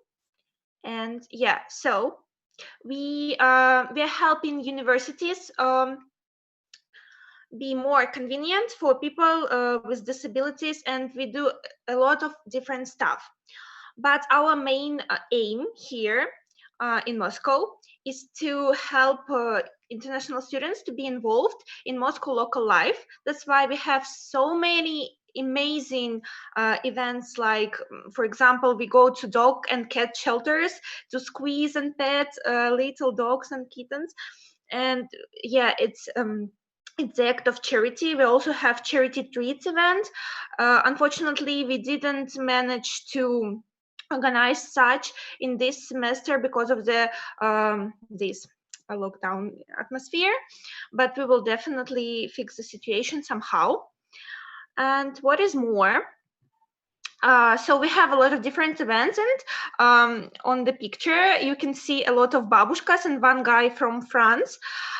So he came as an event. We organized a presentation for babushkas and dedushkas, for elderly people, and this guy, he came and he conducted an English language class, an English language lesson for people who really needed it.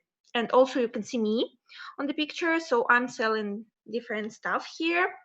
And yeah, so for those who want to help us in this extremely hard, extremely difficult situation, we have a survey. So here you can see a link. It is called CEM, or SIEM. And this is a special survey which can help ESN in general to improve the mobility conditions. So if you are really interested in being more inclusive and in helping us, you should like somehow take a picture or take a screenshot of this link. And yeah, somehow make a survey. So, and we're moving to the next part, which is called how not to get mad and stay inclusive. Okay, my English is very bad, that's why I can see a mistake on this slide. So in order not to get mad in quarantine regime, in regime of this lockdown situation, I prepared some probably useful tips for you. They are pretty much basic, so I guess almost all of you know about majority of them, but still I hope it will be useful for you. So here is like a magic palm, and this is a palm of stability, and it will help us not to get mad during this situation. So we have like 5 fingers. They stand for 5 advices, for 5 tips from me, how not to get mad. Yeah, which helped me actually. So everything is from my personal experience. The first one is it was here. It's movies, music, and books, and of course everybody can understand that we can all watch movies, series, music, and books. But here I can tell where I get where I get this inspiration. So first of all, for movies, here are some sites which can provide you with free movies. For example, Oko is a very famous platform in Russia, because in Russia we usually don't like to pay for movies or for series. We usually like to watch them for free. That's why this stuff is extremely useful for Russians, and not only for Russians, of course.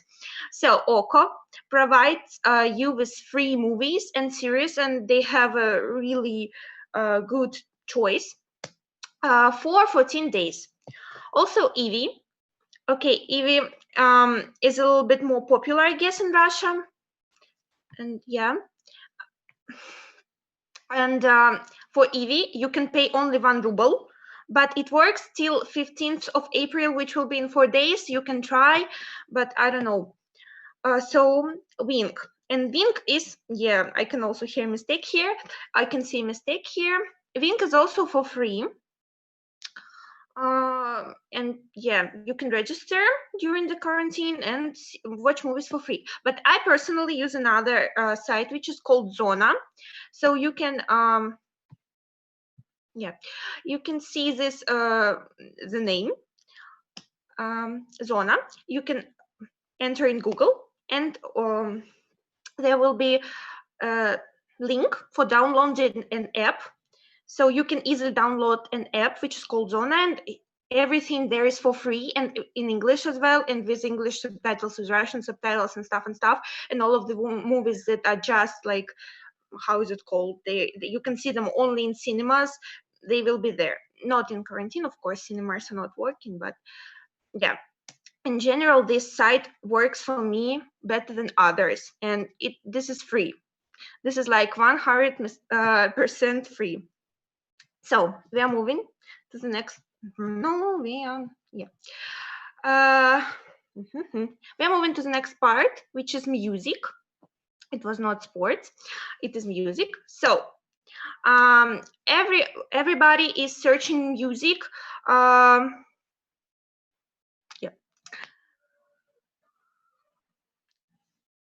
Everybody is listening to music based on our taste and on our experience. But here is like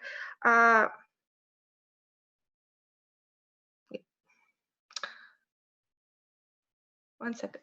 And here are some platforms where you can watch, where you can download music and find something new for you. So the first one is called Boiler Room, and it is mainly for DJ sets and some very, very famous DJs like Diplo from Major Lazer. They are downloading their DJ sets to this platform, Boiler Room. So you can find it in Instagram, you can find it on SoundCloud and on YouTube. So you can not only listen to the music, but also watch how DJs are making their DJ stuff.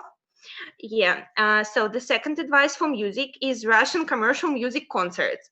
So a lot of commercial stars of music industry of Russia, they're making their concerts and they are putting them online in Instagram. So they're making like live broadcasting of their concerts. So Russians know that Leonid Agutin, he made his concert, so he prepared a concert and everybody was so happy about this. So for those who like more of commercial music which comes from other countries, here is a tip for Tiny Desk concert. You can just put it in YouTube and you will find. So the girl Lizzo, you can see it in the right corner. She was also making this Tiny Desk concert. So basically it's like a small concert in a library somewhere and people are singing and you can hear their voices without different effects. Like, yeah. So it's very good. And also BBC Live Lounge. You can see Miley Cyrus here, who is singing Summertime Sadness, which is Lana Del Rey's song. Yeah, also live, and you can also watch it. So I've been watching this concert for like 3 years or something. And also Colors. Colors is a channel in YouTube, which is for short videos of people singing live in small studios. And these studios are always in different color. Yeah, and I hope I explained it. So, and for those who are interested in Soviet music and especially music from Soviet cartoons, here's my friend Zhenya, who is our communication manager, and she can make a playlist for you. So she's always claiming that my taste of music is very bad because I'm listening to hip hop, and hip hop is nothing comparing to Soviet cartoons music. So if you are really interested in this stuff, you can just text Zhenya and she won't reject you, I hope, and she will send you a playlist. So yeah, and for books, here are also some tips. Yeah, I'm putting screenshots from my phone in order to give you an understanding that all of these tips are my personal tips and they're based on my personal experience. So my book is like a site, a website where you can download books and you can use a promo code Stay Home. It doesn't work for all of the books, but it works for some for sure. And yeah, Litres. Litres is very expensive one, I guess. No, but yeah, they give only 50% discount. But for some books, it's like nothing. It's like 50 rubles for one book. It's like really nothing. It's a very good one. And Smart Reading, they give non-fiction books for free for the period of quarantine. And also, as for me, I have Telegram which is maybe partly illegal, I don't know, but the channel is called Knižная Buchta in Russian, but they also have books in English, and you can download, they have like a book archive, so you can download everything from there. If you have Telegram, it will work for you. Yeah, and the sports.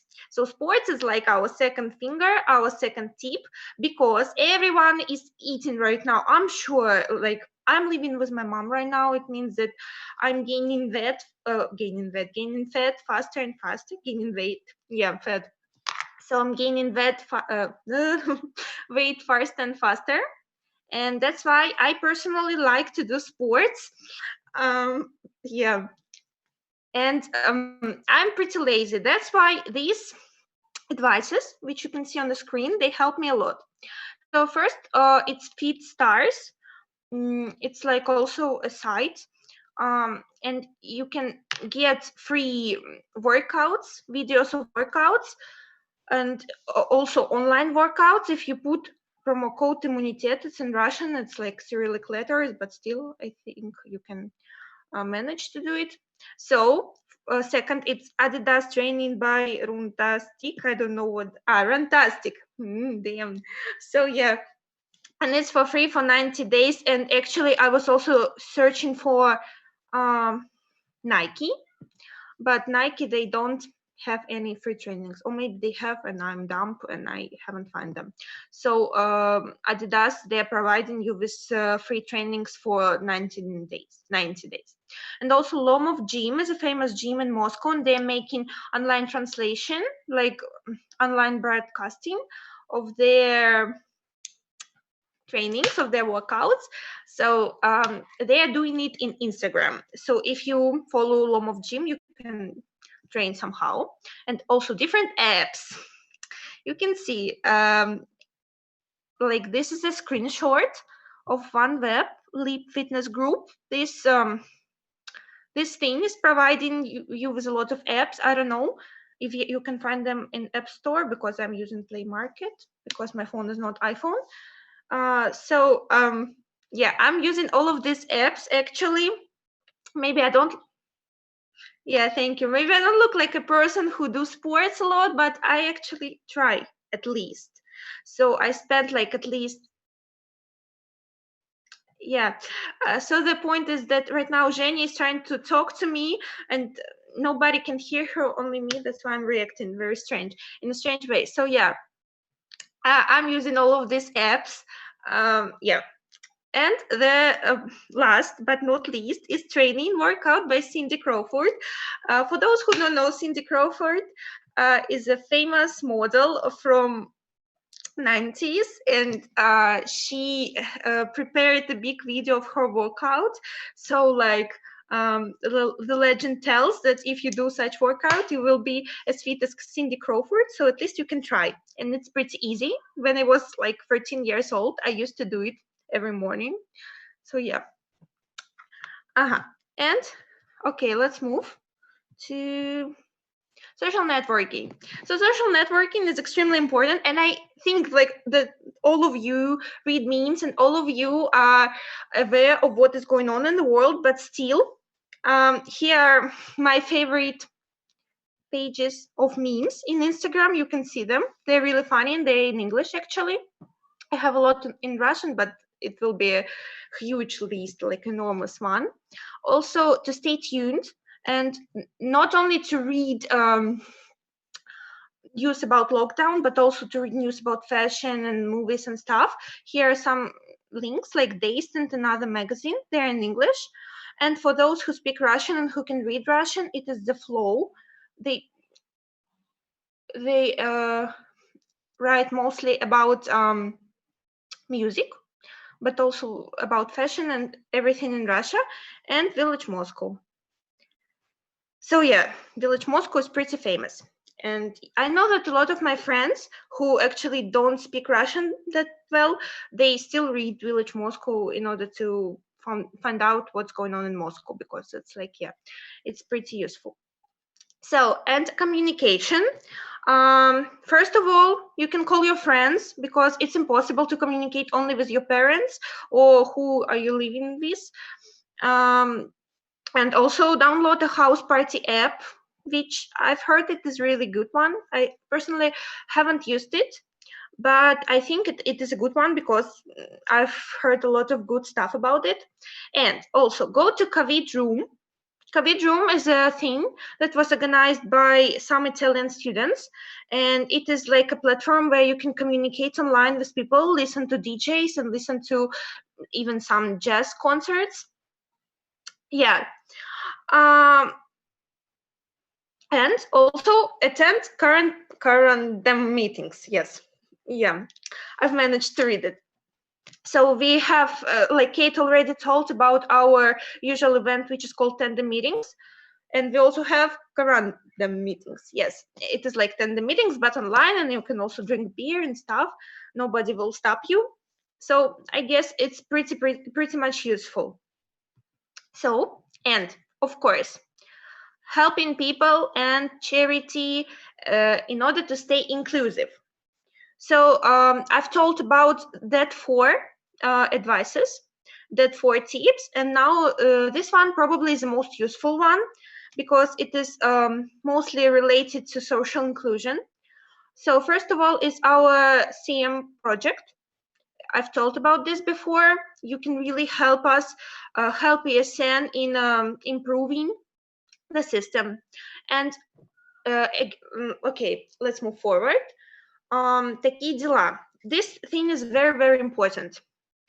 Here are some screenshots from Instagram, from my Instagram. So Такие дела is a fund. Okay, it's like a platform. It's not one fund, but it's a platform which has a lot of different funds, and you can subscribe and pay only 1 ruble. Okay, it's not an advertisement. I subscribed. So it's not an advertisement for this platform, but you can pay only 1 ruble per day, I guess. And like in 30 days, it's 30 rubles, but still you can help somehow some funds who are suffering right now. And also the fund which is called Ночлежка. We've been working with it a lot. So we made a couple of events with Ночлежка, and you can also go to their site and see how you can help them. So, and with Такие дела, we also worked with it. We have an event which is called Charity Treats, where you can buy some food which was made by our volunteers, and money goes to charity, of course. So we cooperated with the Такие дела platform, and it worked well. So we checked it. So you can help it as well, because funds are really suffering right now. And the last but not least, and actually it's my favorite one, if you don't want to pay, the platform which is called Starost v Radost. It helps people from elderly ages, so people of senior age. You can not only give money to them, like but you can also make a video. It is called video volunteering. You can make video to make people who are in elderly ages, you can make them happier just by video or just by online talk. It's like nothing, especially if they know English. And it turned out that a lot of people know English, who are like even older than 60. They know English in Russian, which is amazing. So you can just send a video, and yeah, just go to the site which is called Starost v Radost. You can subscribe them on Instagram and find the link, and there will be like not only helping with money but also video volunteering. So yeah, and basically that's it. Thank you for your attention. Спасибо за внимание. Love yourself and take care of your health and of mental health, of course.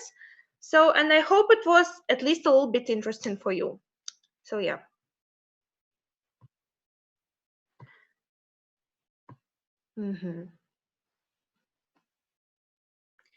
Да. So I'm trying to stop the demonstration.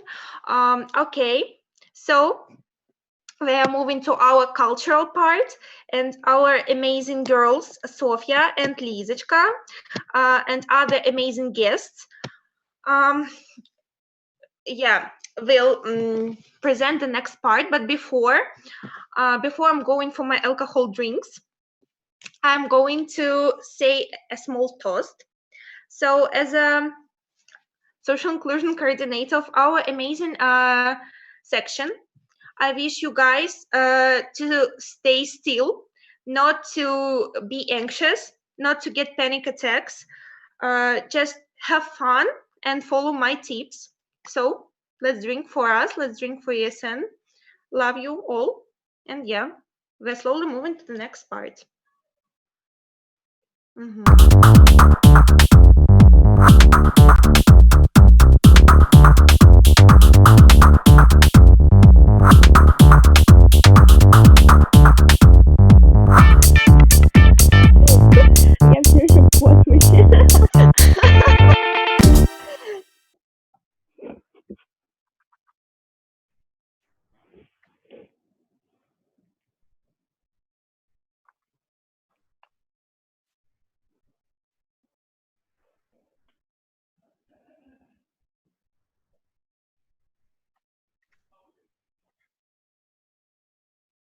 Привет! Всем привет! Привет! Hello, everyone! I hope you're all doing good and that like you have a good mood, even though there is like a very middle of our quarantine. We are all home, but it's very nice that we have an opportunity today to stay together, to be together for one day, to remember our cool time in Moscow. And yeah, happy birthday to ESN, and thank you for such an opportunity. I actually can't see or hear my partners. I hope they're all here. Hello, guys. Tell me something. Lisa, Gianmarco, Brice, where are you? I'm here. Gianmarco's here. Lisa is here. Great. Can I see you? No, I can't. Can you turn on the camera, please? I see you. Now I see you. Brice, where are you? Hello.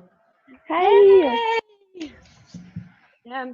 So yeah, who still doesn't know, my name is Sofia. I'm like an active member of ESN HSE Moscow.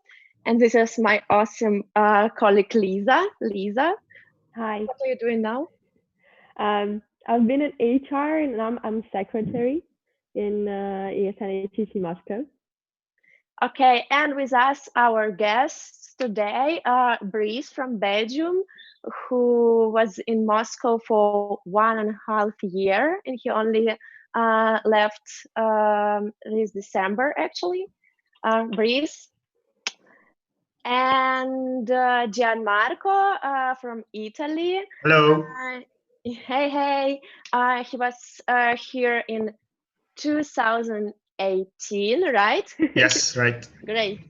Yeah, and because me and Lisa were quite late to prepare a presentation, we just decided that we're gonna put all the responsibility to our guys and to play some games to get some cool memories about their experience here in Moscow, and yeah, to maybe tell each other some cool stories. And yeah, we will talk about trips, about parties, about some Russian culture, and yeah, we will ask questions for both Brice and Gianmarco, and we will see how good they remember everything we told them and how good they still remember Russia. I'm not sure, guys, that after so many times you remember, but we will see. We will try. Yes. Do you think we can start? Yeah, let's start. Ready, yes. Sure. Okay, so let's start with the first impression you got when you came to Moscow, and it will be a question to Gianmarco. Gianmarco, you are ready? Yes. Okay, so I hope you're gonna see this. Wait.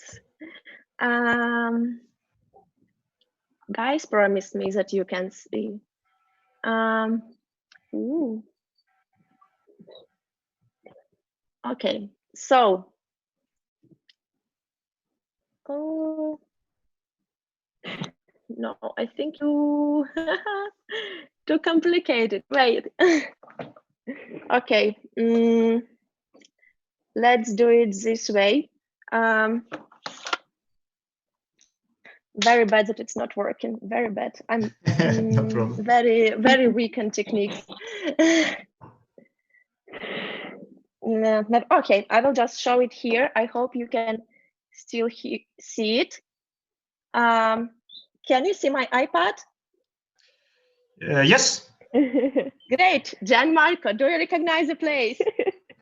Yeah, I think I do. Yes. Except What's the place?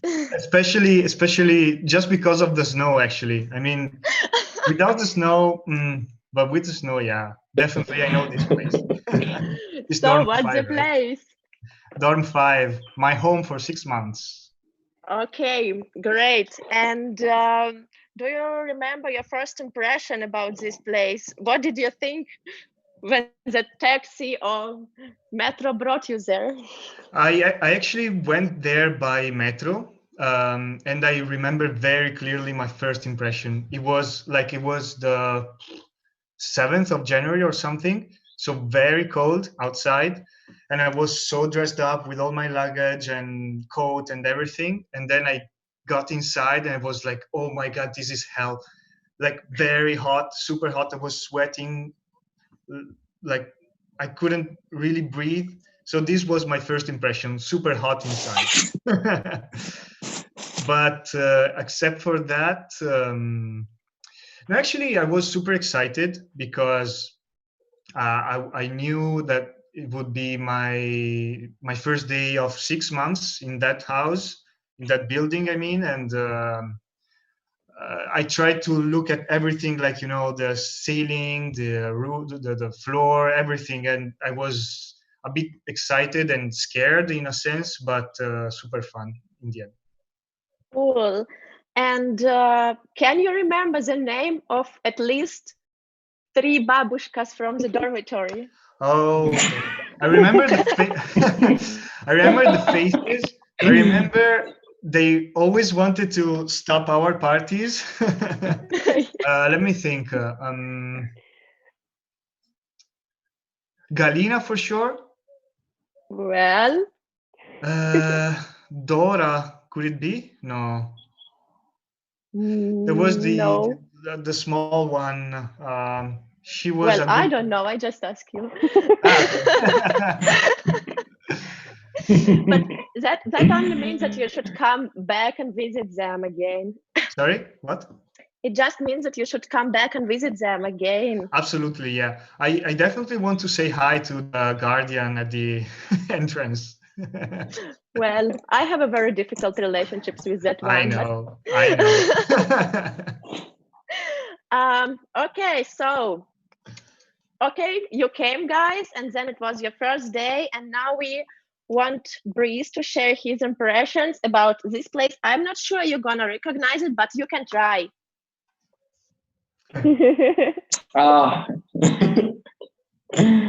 So what was your feelings when you just came there? I actually went to the Red Square pretty late. I avoided doing a lot of tourism. I don't know why. I just was very stubborn about it. And I think I only went on the Red Square around November or December. Yeah, even though I arrived in August, or maybe I went briefly in August, but I just passed by. I don't know why. I was never really there on the Red Square itself. I was always like around the metro stations, in the bars nearby, and everything. But so yeah, my first impression was bigger and more empty than I expected. It's and maybe because of the weather, but under the snow, it's magnificent and it's beautiful. And I really regret I didn't go there more often. It's only when you leave that you actually understand that you haven't spent enough time on that particular place. I really regret not having said goodbye to the Red Square when I left in November. in December. Okay, I just noticed that you have a very patriotic T-shirt. It's really cool, Breeze. Yeah, you saw it? Yeah, 2018 January, really cool. Well, you said that it was big and empty, but I know what should not be empty. Like your first shot of vodka, you know? It's actually a question to both of you, guys. Gianmarco, let's start with you. Do you remember the first time you drank vodka in Russia? What was the day or the night? Okay, let me think. So I have to say that I was in Russia before 2018. So my very first vodka was in 2017, but let's just concentrate on 2018. It was probably the first weekend there. So very first weekend when, like, you know, all the people were gathering in the common room in the dorm, and we would take vodka. But I have a more interesting thing to say, that in the end of my Erasmus period, the how can I say, the girl at the cash machine in the place where I bought vodka recognized me by face, so she knew me exactly. She didn't ask for your passport to check? No, not at all. Well, you know, guys, that's something. Okay, and Breeze, do you remember your first vodka shot?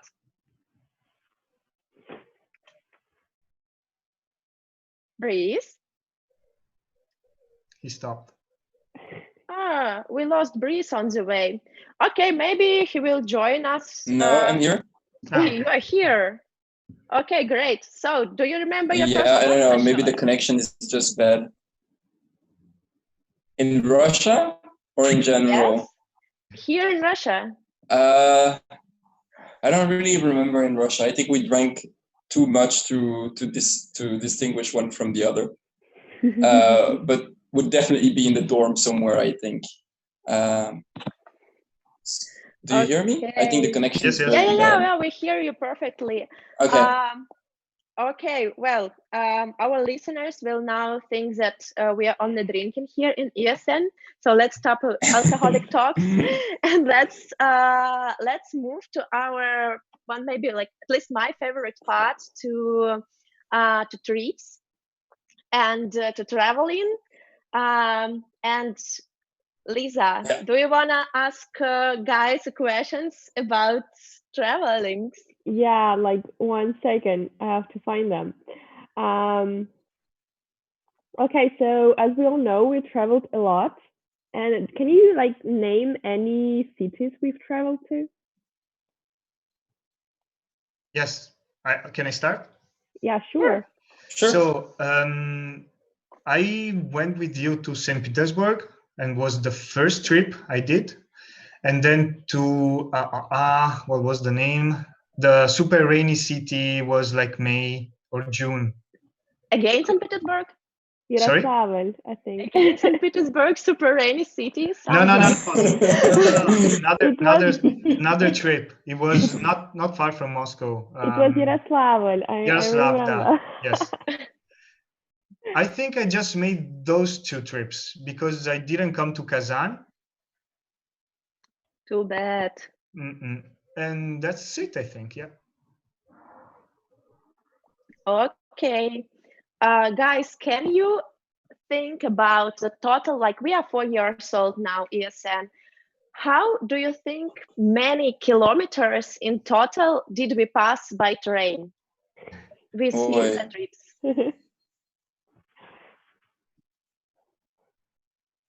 At least 10,000, I would say. No? During all 4 years. 4 years. Yes, I would say. Yeah, I agree with him. No, it's maybe a bit too much. If I say you that it's few times more. Really? Even more in 4 years. We've counted. Yes. Yes. We've counted yesterday with Lisa. Have you counted the trip to Kaliningrad?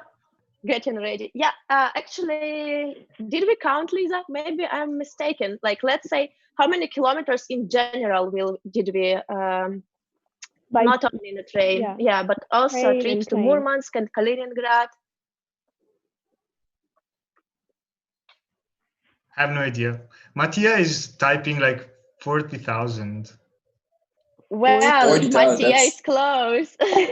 No, But really? still more, still more. More? More. Have no idea. Okay, we will help you. All in all, we spent in the train, like we crossed with the train, planes, electrichkas, buses, and so on.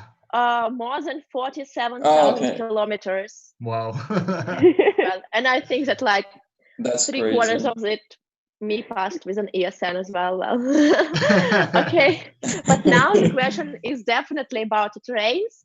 How many hours did we spend in the trains? What do you think? You? Like, not me personally, but ESN as a team. Like ESN. 200,000 hours. Yeah, that's a few years almost. I mean, like, well, like all the people or just one person? No, like one, like no, like as an ESN, as a team, how much we traveled, like. But I have no idea. You said you did like 40,000 kilometers, right? So. No, yeah. In total, so it's like maybe 1,800 hours. Well, okay, we will help you, but it's like 392 hours in the train. Wow. Just imagine in the Russian Platzkart, guys, who still didn't travel with the Russian Platzkart, you need to have this experience in your life, I promise. Yeah. Okay, so if we are talking it's about travelings, I will show you a next picture here, and we will try to recognize the place. I mean, I'm pretty sure that you had a great party before you came to this place, but let's at least hope that you remember. Oh, no, wait. Here it is. Mm-hmm. Is this Hermitage? Hermitage, right? True. Yeah. I can be happy that you at least remember something. Nice. And we don't want to make you to guess, but we just want to tell you that like us as ESNers, we spent 32 hours in Hermitage only with the ESN trip. And I'm not counting hours with my parents because like it's impossible. How could I stand it? But though, like both of you spend at least 4 hours in the Hermitage, and you can help each other. You can work as a team now, but try to call at least 3 pieces of art you saw there. No. That's complicated even for us, Sonia. That's why I'm not. I know there's a famous Da Vinci painting, like a small one, where I think it's the girl with the pearl or something. Well, no, yes. No, or it's Maria with the child. I don't know. Like, Jesus. Yeah, that's Maria with the child. That's true. Gianmarco, stop googling. But even it's so obvious. This one. Wait.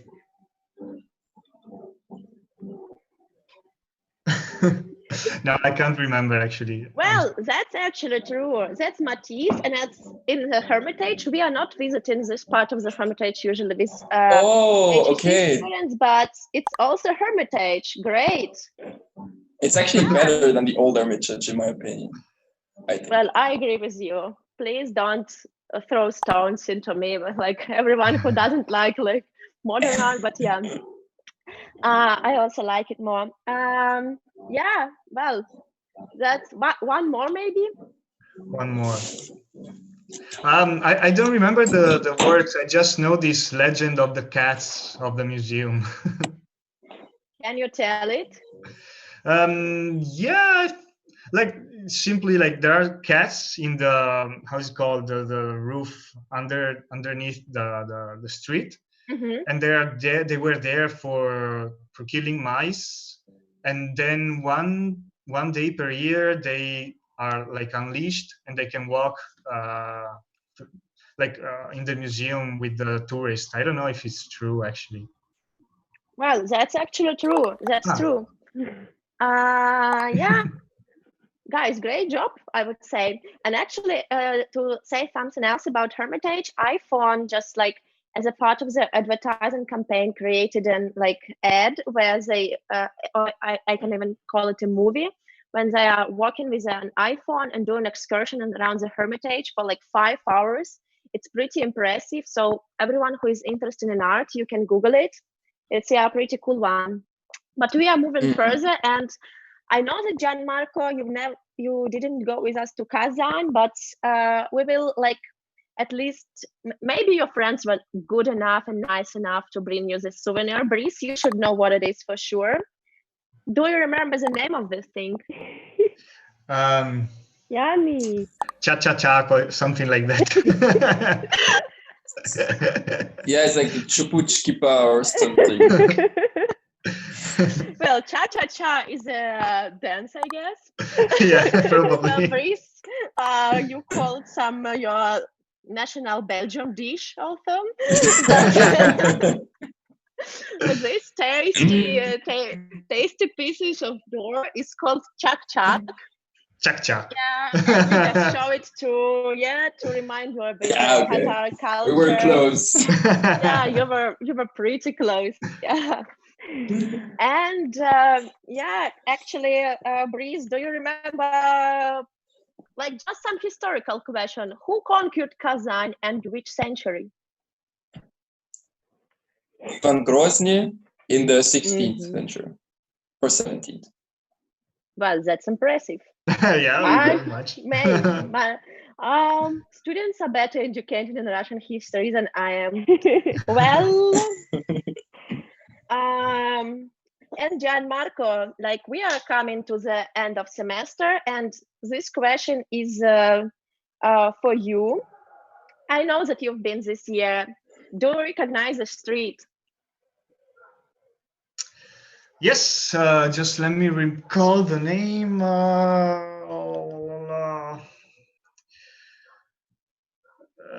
Tverskaya ulica, no.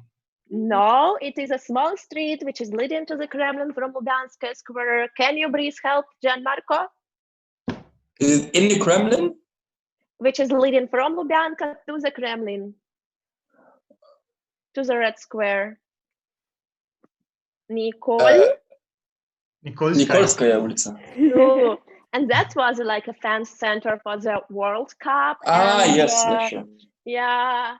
And yeah, we still like with Gianmarco and like his semester, we are keeping a lot of cool memories about this period, which was really, really great. And though Gianmarco, you remember that me and Lisa and you and our other friends were watching the match, guys, from Spain, keep your ears closed, Russia, Spain, when we won, and it was legendary. So it was one of the best days of my life. Yes, mine as well, I swear. Sorry, Spanish people, sorry. But do you remember the score? Of course, Juba. You even remember who scored, but do you remember in numbers? And the score? Juba is the best. 2-1? No. Think again. No. It was 0-0 and then penalties? No. I don't remember then. 2-0? Okay, it was 3-4. 3-4? Yeah. Just imagine how intense it was. Yeah, but in penalties, right? Yes, right. What? Yeah, well, yeah, it was like, if you count after penalty, I don't know football, but I just think it was 4-3. And like, if you count as a normal person, it's 0-1, well, whatever. But it was a really great day. And yeah, by the end of our talk, I want you guys to share one best memory from Moscow. Let's start with Brice. Oh, I think there are too many. But I think I really enjoyed I was always very fond of the tandem meetings. Organizers of tandem meetings, do you hear this?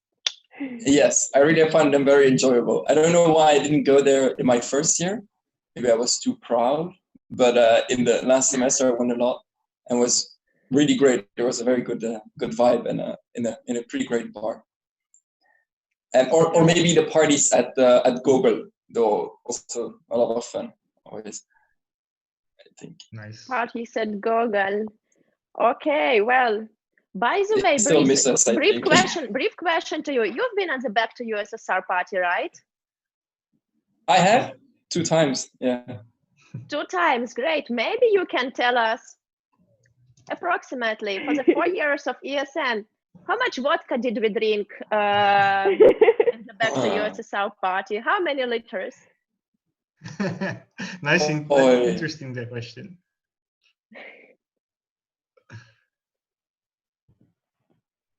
$300. Almost 350 liters of vodka. Well, he maybe visited all the parties after in his house. Well, yeah. And Gianmarco, your best memory? I have 2 actually. One with the snow and winter, and it was when I went skating in VDNH, which was very nice. And the second is a day, I think it was May or something, it was sunny, and we were walking not far from the Red Square, and then we went to the museum park, and there was like a concert, and it was like sunny after many days, and we were like staying there, and it was super fun, and I have a very great memory of that moment. Cool. Thanks, guys, for sharing. We really hope to see you back when the quarantine is over. Yeah, just to welcome you again in Moscow to visit our favorite places. We also will be very happy to see all of other international students who once been here. Guys, we always are happy to see you. Yeah. We are sharing like our love and sending you our warmest greetings from Moscow. Thanks, Gianmarco. Thanks, Brice. Thanks, you. Lisa. It was a pleasure. Thanks for having us. And thanks, ESN team. And the very last thing is birthday wishes. Yes. Birthday wishes for ESN. Happy birthday, ESN. Happy birthday, ESN. Keep strong. Great. We will try. Okay, thank you. Bye, everyone. Bye. Bye. Stay safe.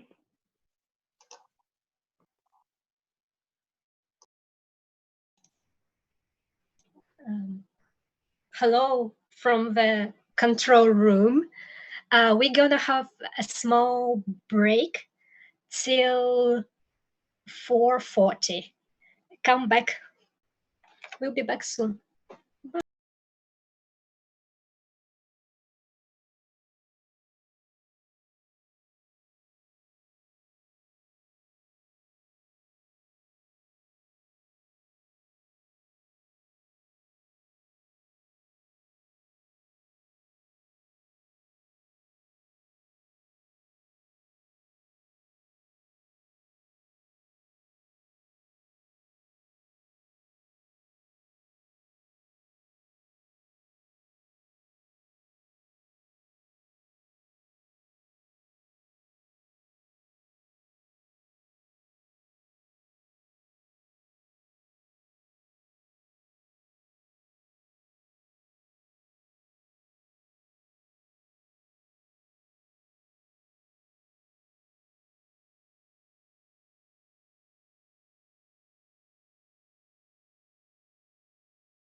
Я здесь, да.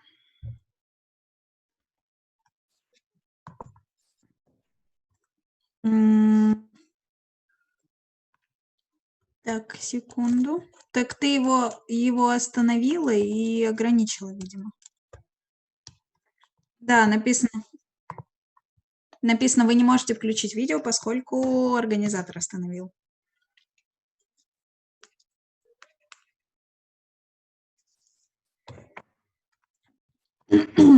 Ты меня отключала. А? Просто нажми на меня от ESN. Включи.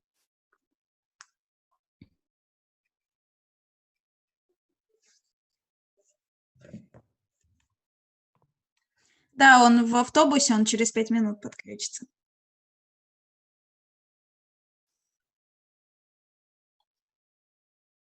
Так. А почему оно не работает? What the fuck? Нет. Так, еще раз.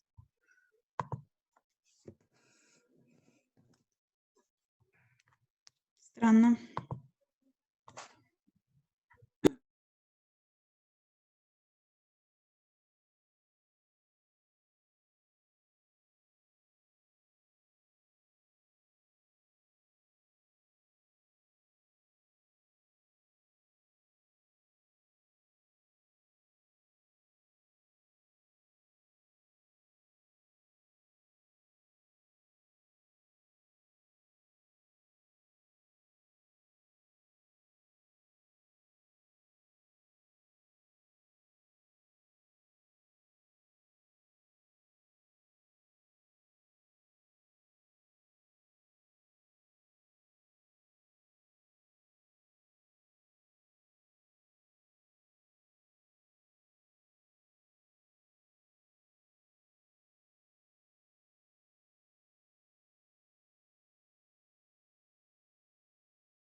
year exchange. Yep, okay. Опять звука не было? Молодец. Okay, so once again, my name is Veronica and I'm a body coordinator of ESN HSE Moscow. And today I have with me 2 exchange students. One is my ex-body from 2017, Mingyu, and another one, Yan, is last year exchange student, right? So I would like you to answer some questions about your exchange experience and to say, to have good memories about what you experienced here and what was the exchange like for you and what you loved the most. I will ask you same questions and I will ask you to first say one word together at once. And then I will go with one of you to tell a short story, say 4 minutes, and then another one. Understood? So first I ask you a question, you say one word that associates with the question, and then you tell a story. Okay? Okay. Okay. So the first question is the biggest shock when in Russia. What was the biggest shock? One word. Arrival. Once again. Language. Language Arrival. And arrival. Okay, Mingyu, what can you tell a small story about the language? What was the reason of the shock? Yeah, because the Korean words looks like really strange. Just not like English, right? So when I was in Korea, I always studying English. So when I arrived there, I was really shocked because the Russian language looks like really strange, Yeah, different from yeah. So it was difficult to read, right? Yes, really, exactly. I can't read it. Okay. Do you have any funny story about how it was difficult for you to read in Russian? Anything? Yeah, actually, when I arrived there at the subway station, I couldn't read the name of the station, so I was I was really knocked out because I don't know where am I the first time. What did you do? Did you ask anyone? How did you find a way? I asked two policemen, but they also couldn't speak English very well, so I was really afraid about that. It's a brave action to ask policemen directions. Yeah, but they just speaking with Russian like that like that. So I was really afraid of that. Okay. Jan, how about arrival? Why was it the scariest one? Turn on the mic. I'm sorry for that. I don't know why it switches off the whole time, but let's come to my story. My first hours in Moscow were definitely the most horrible I had because I didn't request the body. And when I came to Moscow, I was thinking, okay, I will get it. It's not such a big deal. I looked at Google Maps for my way to the dorm, and then I arrived at the airport. And when I tried to get to the dorm, it was horrible. Because first of all, no one was speaking English. I was thinking like, okay, perhaps it's like in Europe when I want to find something, I just need to ask, and I will always get the right way. But it wasn't the case. And when I tried to speak with someone, they would always look at me like, well, what are you doing? What do you say? Are you crazy? You mean the security worker, right? And the babushkas. Yeah. Also, when I went to the metro and I wanted to buy a ticket, I was there.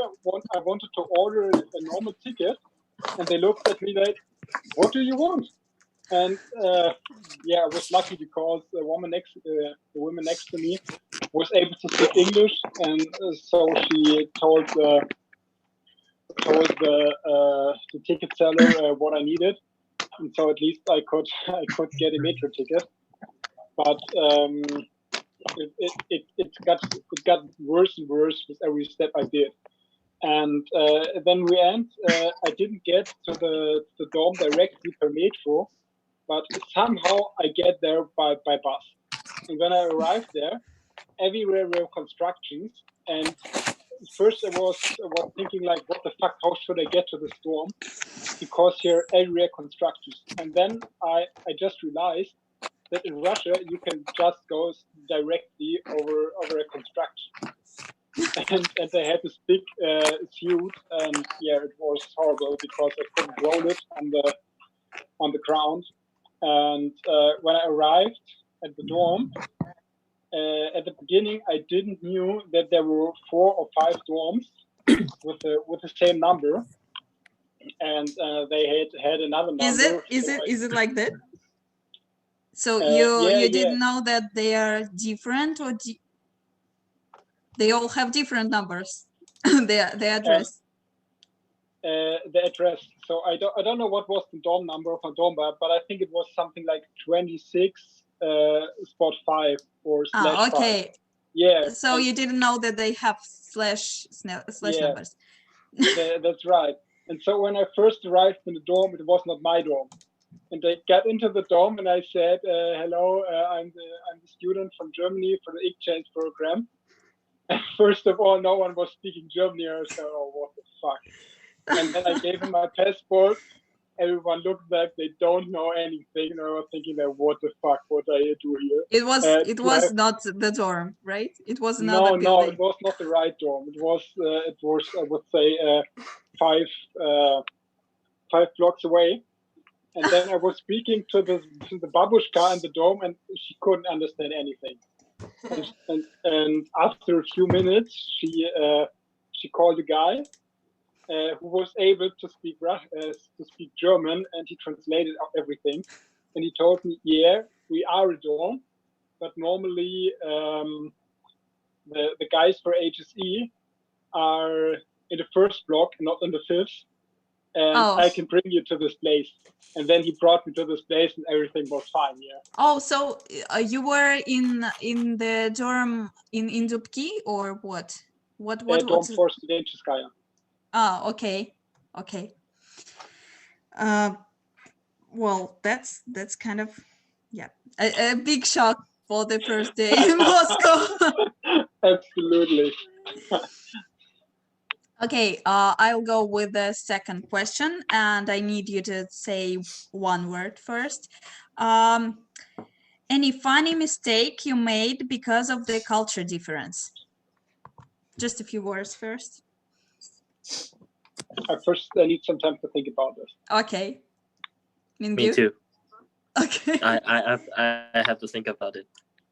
Okay. Just for 1 minute like that.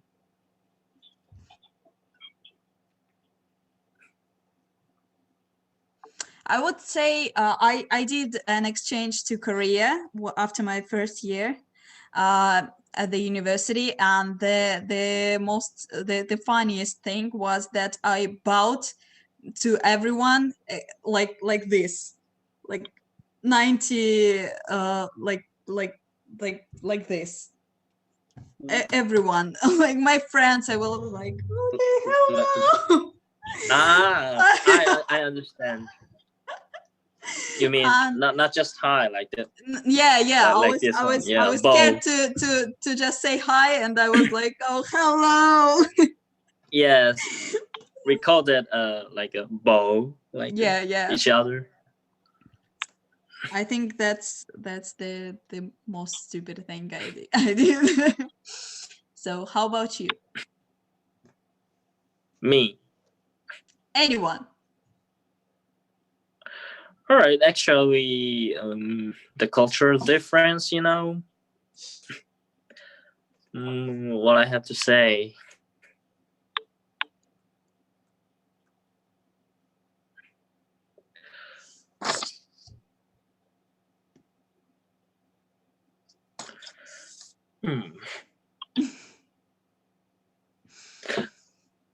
Oh, when I ask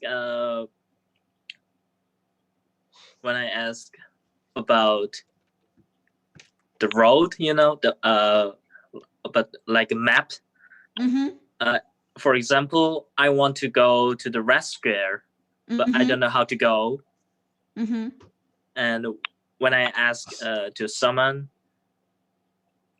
in Russia, they sometimes told me, "Oh, follow me," and yeah, we go together. We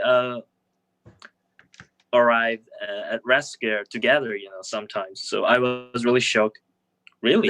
They just took you there, not just pointed, but took you there. Yes, they took me there. Yeah. Was it far away from the place you needed to find, or was it near? How long did it take? It was near, but I was really shocked about that because in Korea we sometimes just pointed. Oh, okay. Yeah, just go there, like that. But in Russia, they're really kind, Even they look like a gangster, like yeah, they even looks like gangster, but they're really kind, The Russian man's like the bald and have a beard. They looks like really afraid, but they're really kind, I remember how you sang the Russian how is it called, national anthem, or at the subway. Do you remember the hymn? Do you remember it? Which one? When we took your notebook for repair.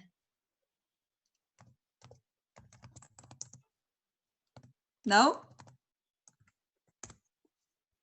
Russian national anthem. Russian national anthem. Ah, yeah. Can you sing it now? Do you remember? Oh, yes, I remember. Go for it. No? You mean the anthem? Yes. I have to sing it now? Yeah, you can try. I just want to know if you remember. Okay. Россия священная наша держава, Россия любимая наша страна, могучая воля, великая слава, твое достояние на все времена. This one? Славься Отечество наше свободное, братских народов союз вековой, предками данная, мудрость мудрость народная, славься страна, мы гордимся тобой. Right? Yeah, great. I'm not sure every Russian guy can sing it like this and remember it by heart. That's great. I still remember it. Yeah. So Mingyu did it at the subway. Like we went by subway somewhere, and he just started singing it. Yeah. Aloud. It was great. Okay, Jan, how about you? Do you have any story about culture differences? I was thinking about it a lot, but then at least one story came into my mind, and that was when a friend of mine visited me from Bayreuth, from my home university, and he came here to visit me, and we also met a group from Rotaract from Moscow. I don't know if you know this organization. It's for social, I don't know, some social things. And we were all sitting on a table and we were talking about movies. And then at one point, I asked one in the group what he thinks about German movies. And they all laughed. And me and my friends, we both didn't knew why they were all laughing. Yeah, and then we learned that yeah, a German there's movie in Russia is important. yes, the first thing that comes to your mind. I cannot really understand why. I mean, No one understands. It's a historical thing, I think. No one knows why. I think it's something about the USSR or 90s when it was the most accessible thing. Maybe I have no idea why, but I don't know. people think like this all the time. Yeah. Okay. The next thing is your best memory of the exchange period. One word. Travel. Travel. Okay. Jan. St. Petersburg. St. Petersburg. Mingyu, can you start by telling a story about traveling? Why was it important for you, and what cities did you like the most? Yeah, actually, when I was exchange student in Russia, I think the most time for me, I traveled to Russian cities almost every almost time, in Moscow, except class or exam. I always travel to somewhere with my girlfriend. Yeah, that was my best memory, like to Zalizino, and St. Petersburg and Kaliningrad, to Volgograd and Rostov Veliki. Yes. Like I went there. Then what's the best city? The best city of Russia? The most beautiful one, or maybe the one you would stay if you wanted to immigrate to Russia, say? Actually, most beautiful city was Moscow. Moscow. Yes, the rescue. I really love rescue, Even though there are lots of people, it's still okay. Yes, I'm still okay. I think you would love it now because there is no one there. Oh yes, because of the virus, right? Yeah, it's closed. As for the other cities, the small ones, except for St. Petersburg and Moscow, which one did you like the most? Except except Moscow and St. Petersburg, Yeah. Rostov Veliki. Because of the buildings? Yes, because of the buildings and the nature. The whole nature, It was really small cities, and we can see the rivers and beautiful buildings, and also there was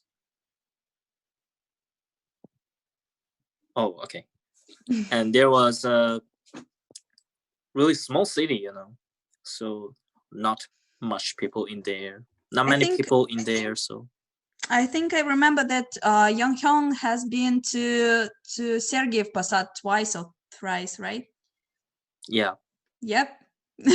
So maybe this one is also the favorite one for you too. Okay, Jan, how about you? I said St. Petersburg, but I think it's more traveling in general.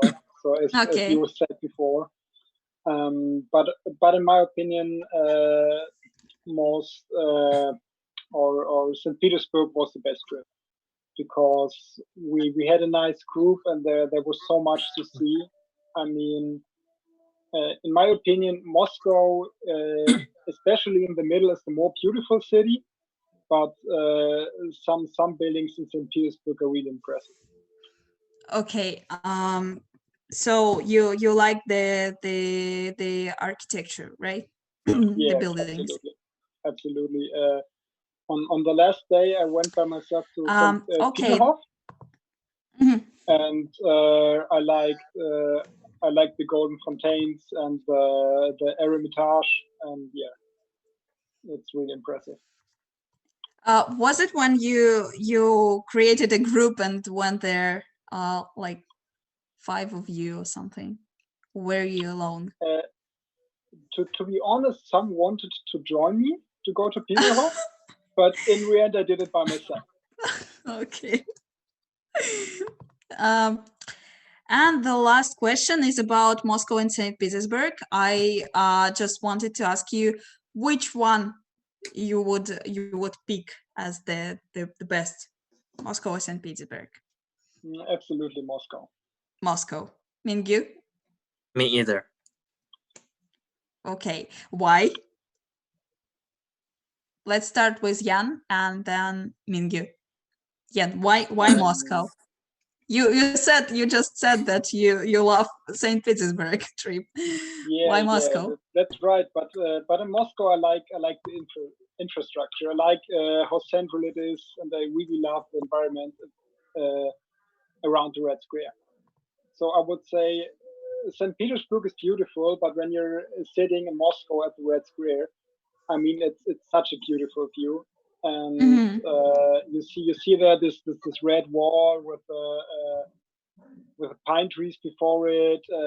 That's really, really beautiful. And also you have such a great infrastructure. I mean, you can go with the metro everywhere. You can go to mall all 500 meters. I don't know.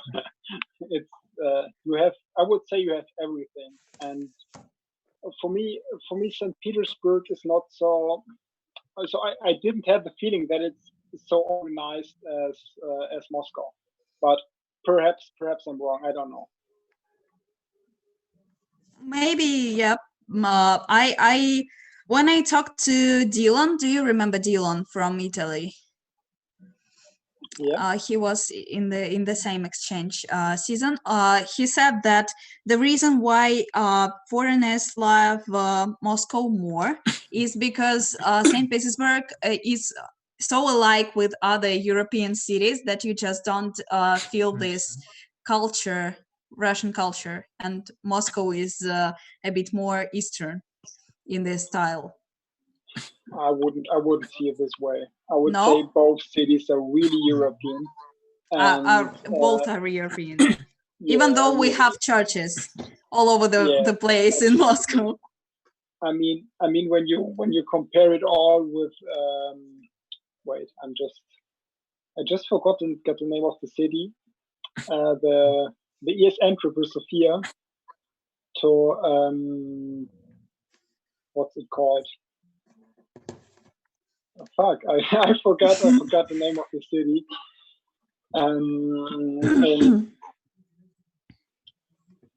In Tatarstan. Oh, Kazan. Kazan, yeah, yes, that's right.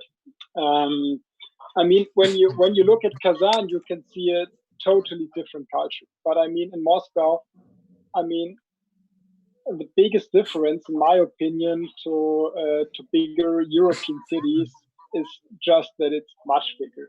I mean, it has 15 to 20 million people living there, and we don't have this anywhere in Europe. I mean, when I'm in Berlin, I have almost the same feeling when I'm in Moscow, and I think in some parts it's quite similar, especially when you're in the old eastern part of Berlin, and you have all these blocks over there.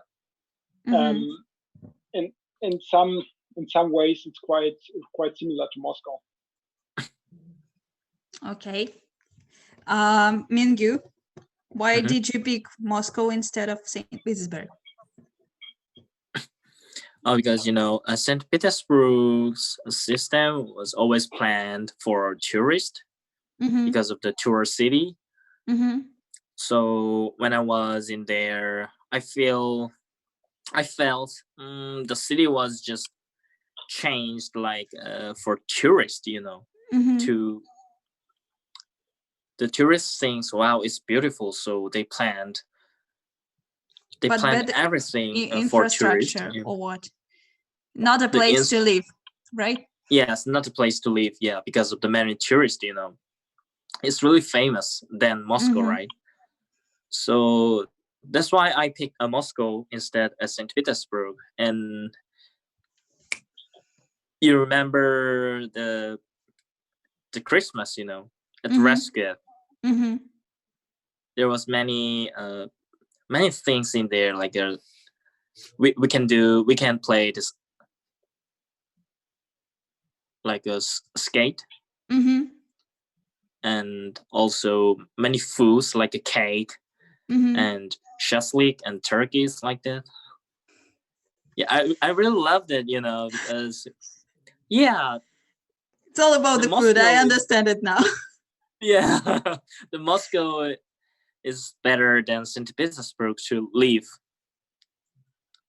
and also the infra of the cities, like subway stations to Akjarivskaya to Shavalovskaya and anywhere. It's really easier to move other cities, like.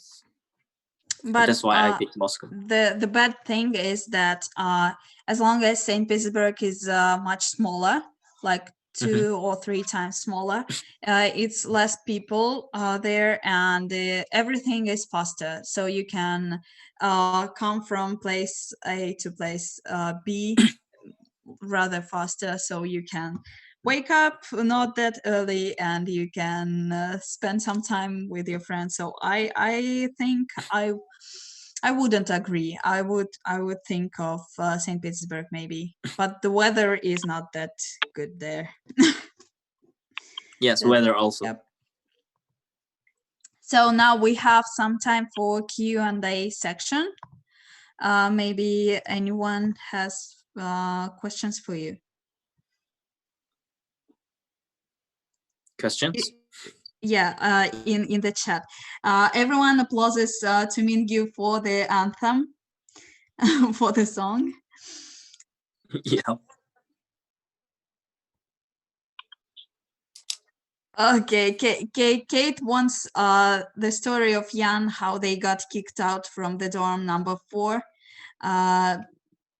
because you wanted to stay to party in the dorm and Babushka kicked you out. Can you tell the story? Okay, let's start from the beginning. It was all my fault, yeah, because I was not thinking in advance, and I don't remember how it all started, but as far as I know, we were in my room having some pre-drinks, and with us there was Daniel, my roommate, Kate, Lisa, and Sasha, and a friend of mine who visited me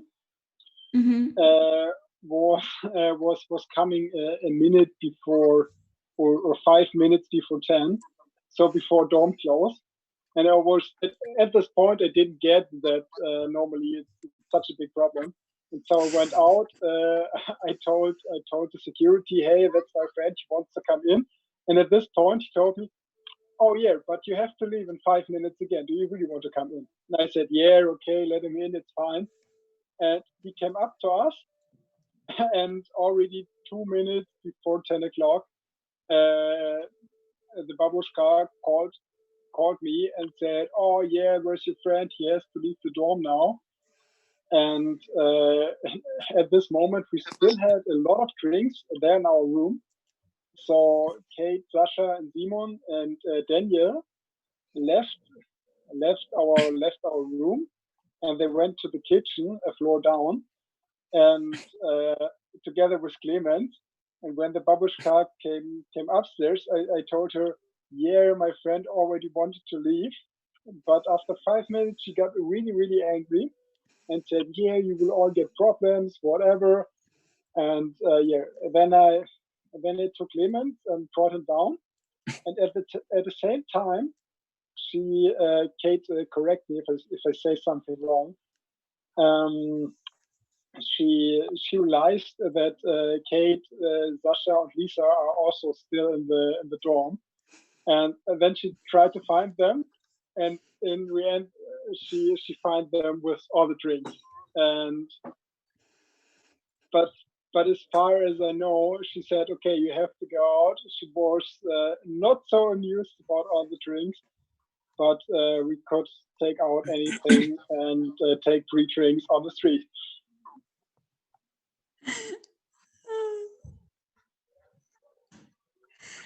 So, Kate, do you have something to add?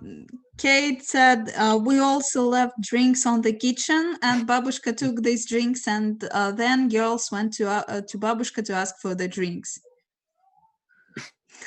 Okay. And okay, said yeah. to her that we wanted to take the drinks to our friend as he is moving to another flat or something.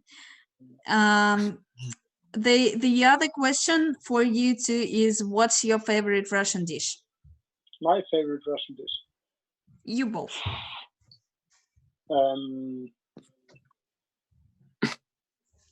I would say that's a hard question because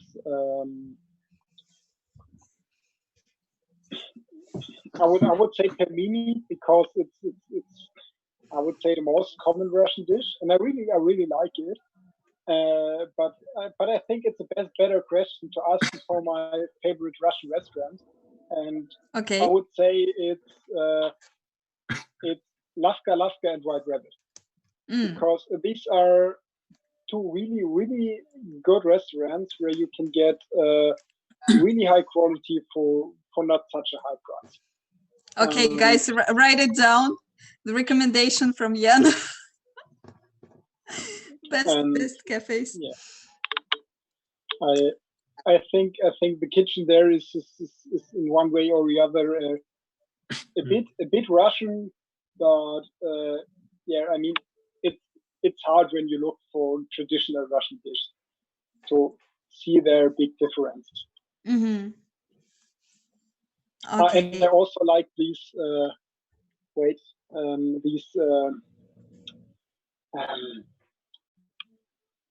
it? These what Kate made for us. These tvorog, these sweet Syrniki? Syrniki. Yeah, you're right. Yeah. Okay. Mingyu, what's your favorite Russian dish? Yes, blini. Blini. With blini. Okay, with filling or just without anything? With filling or smetana. Anything else? And sasiska. Okay. And shawarma. Weren't you scared to eat shawarma? Where did you buy it? Nearby Dorm 5, Was it okay? Yes, really good. It's really cheap. Also cheap, It was like, how much? It was, I think, it's under 100 rubles. When I remember that. Okay, you just picked.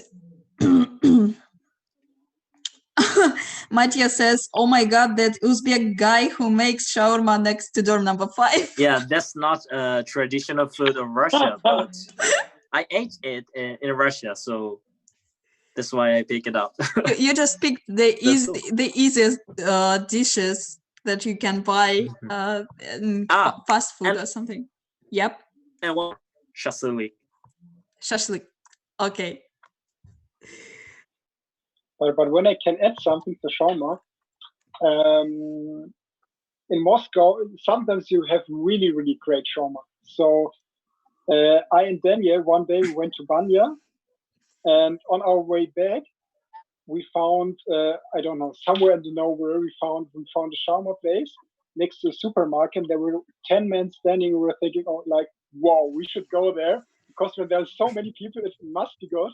And it was really awesome because it was made by coal on the one side, so like barbecue, and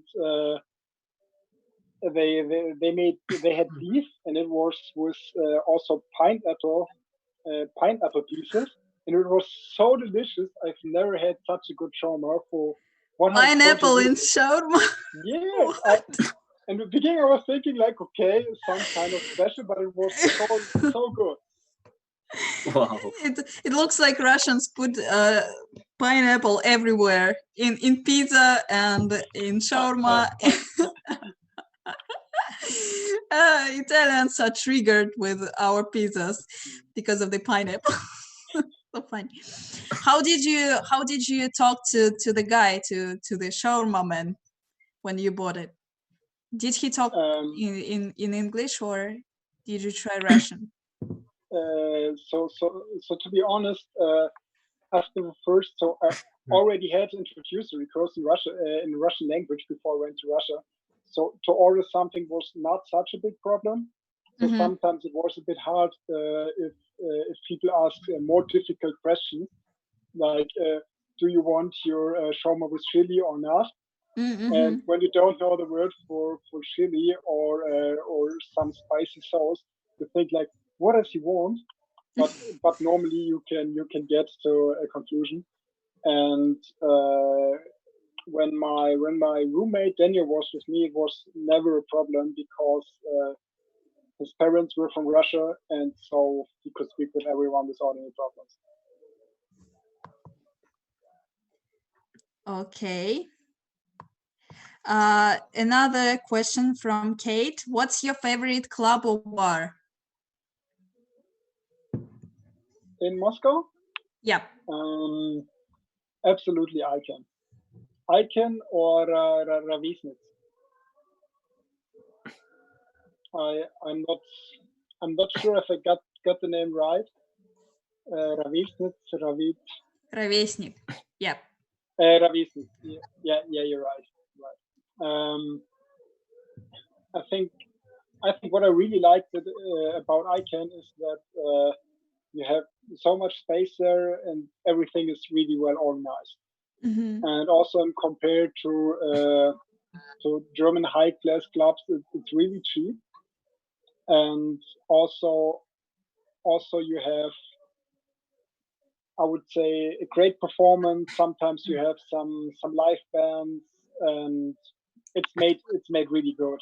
But sometimes you have a bit the feeling that everyone there is only for making a big show. Yeah, not like they want to make party, not like they want to have fun, but they're there to be seen, and that's the opposite point I really like about Ravesnik, because you could see there that all the people had fun, and perhaps it's not the best club, perhaps you cannot get the best drinks or whatever, but all the people there had fun. That was the other point I really liked about Ravesnik. So the atmosphere. Yeah. How about you, Mingyu? Do you have any bars or clubs that you like the most? I think my first bar in Russia was Gypsy, maybe. Okay. Yeah. So can you describe why did you like it or didn't you? What was special about it? Do you have any stories about the club? Actually, that was my first time when I go to the club. So I was just shocked about that. Wow, everything was dark and a little bit smoky, and everyone just dancing like that. And so I think I just drank a lot of shots of vodka, instead of dancing like this. Okay. I also went to the club for the first time when I was on an exchange in Korea. I can't say I liked it because everything was super crazy. People were drunk, and they were lots of like 30 to 40 years old, like the old people. Old people. Yes. Because it was not in the capital. It was in Gwangju, and it was some kind of a bar for adults, for grown-ups. Yeah, the Korean club culture and Russian club culture is a little bit different, So. Yeah. Yeah, you can also be shocked about that. Okay, so now we have to finish, and I would like you to make a toast as we have a birthday. So any one of you who wants to start, you can just congratulate us on our, say, almost anniversary, 4 years. Make a toast. Okay, so I will start. First of all, thanks a lot for ESN, what they did for our study year, and I think all the study years before, because they organized all these great trips, and I hope that it will go on this way in the future. So I wish ESN a happy birthday. Okay, thank you. Mingyu. Okay. Every guys in ESN, I love you guys. And yeah, everyone makes me a really great experience to me. So yeah, I hope all of you guys will meet someday. You know, we want to reunion. Yeah, Happy yeah. birthday, ESN. We'll wait for you to come again to Russia someday. Yeah, if this virus finished. And even maybe greet us in your countries and show us around. Maybe in the future we'll make a say a guide for your countries, for anyone who comes to your countries, and best places, etc. would be really interesting. Okay, thank you guys. Okay, thank you too. Sure, okay. Now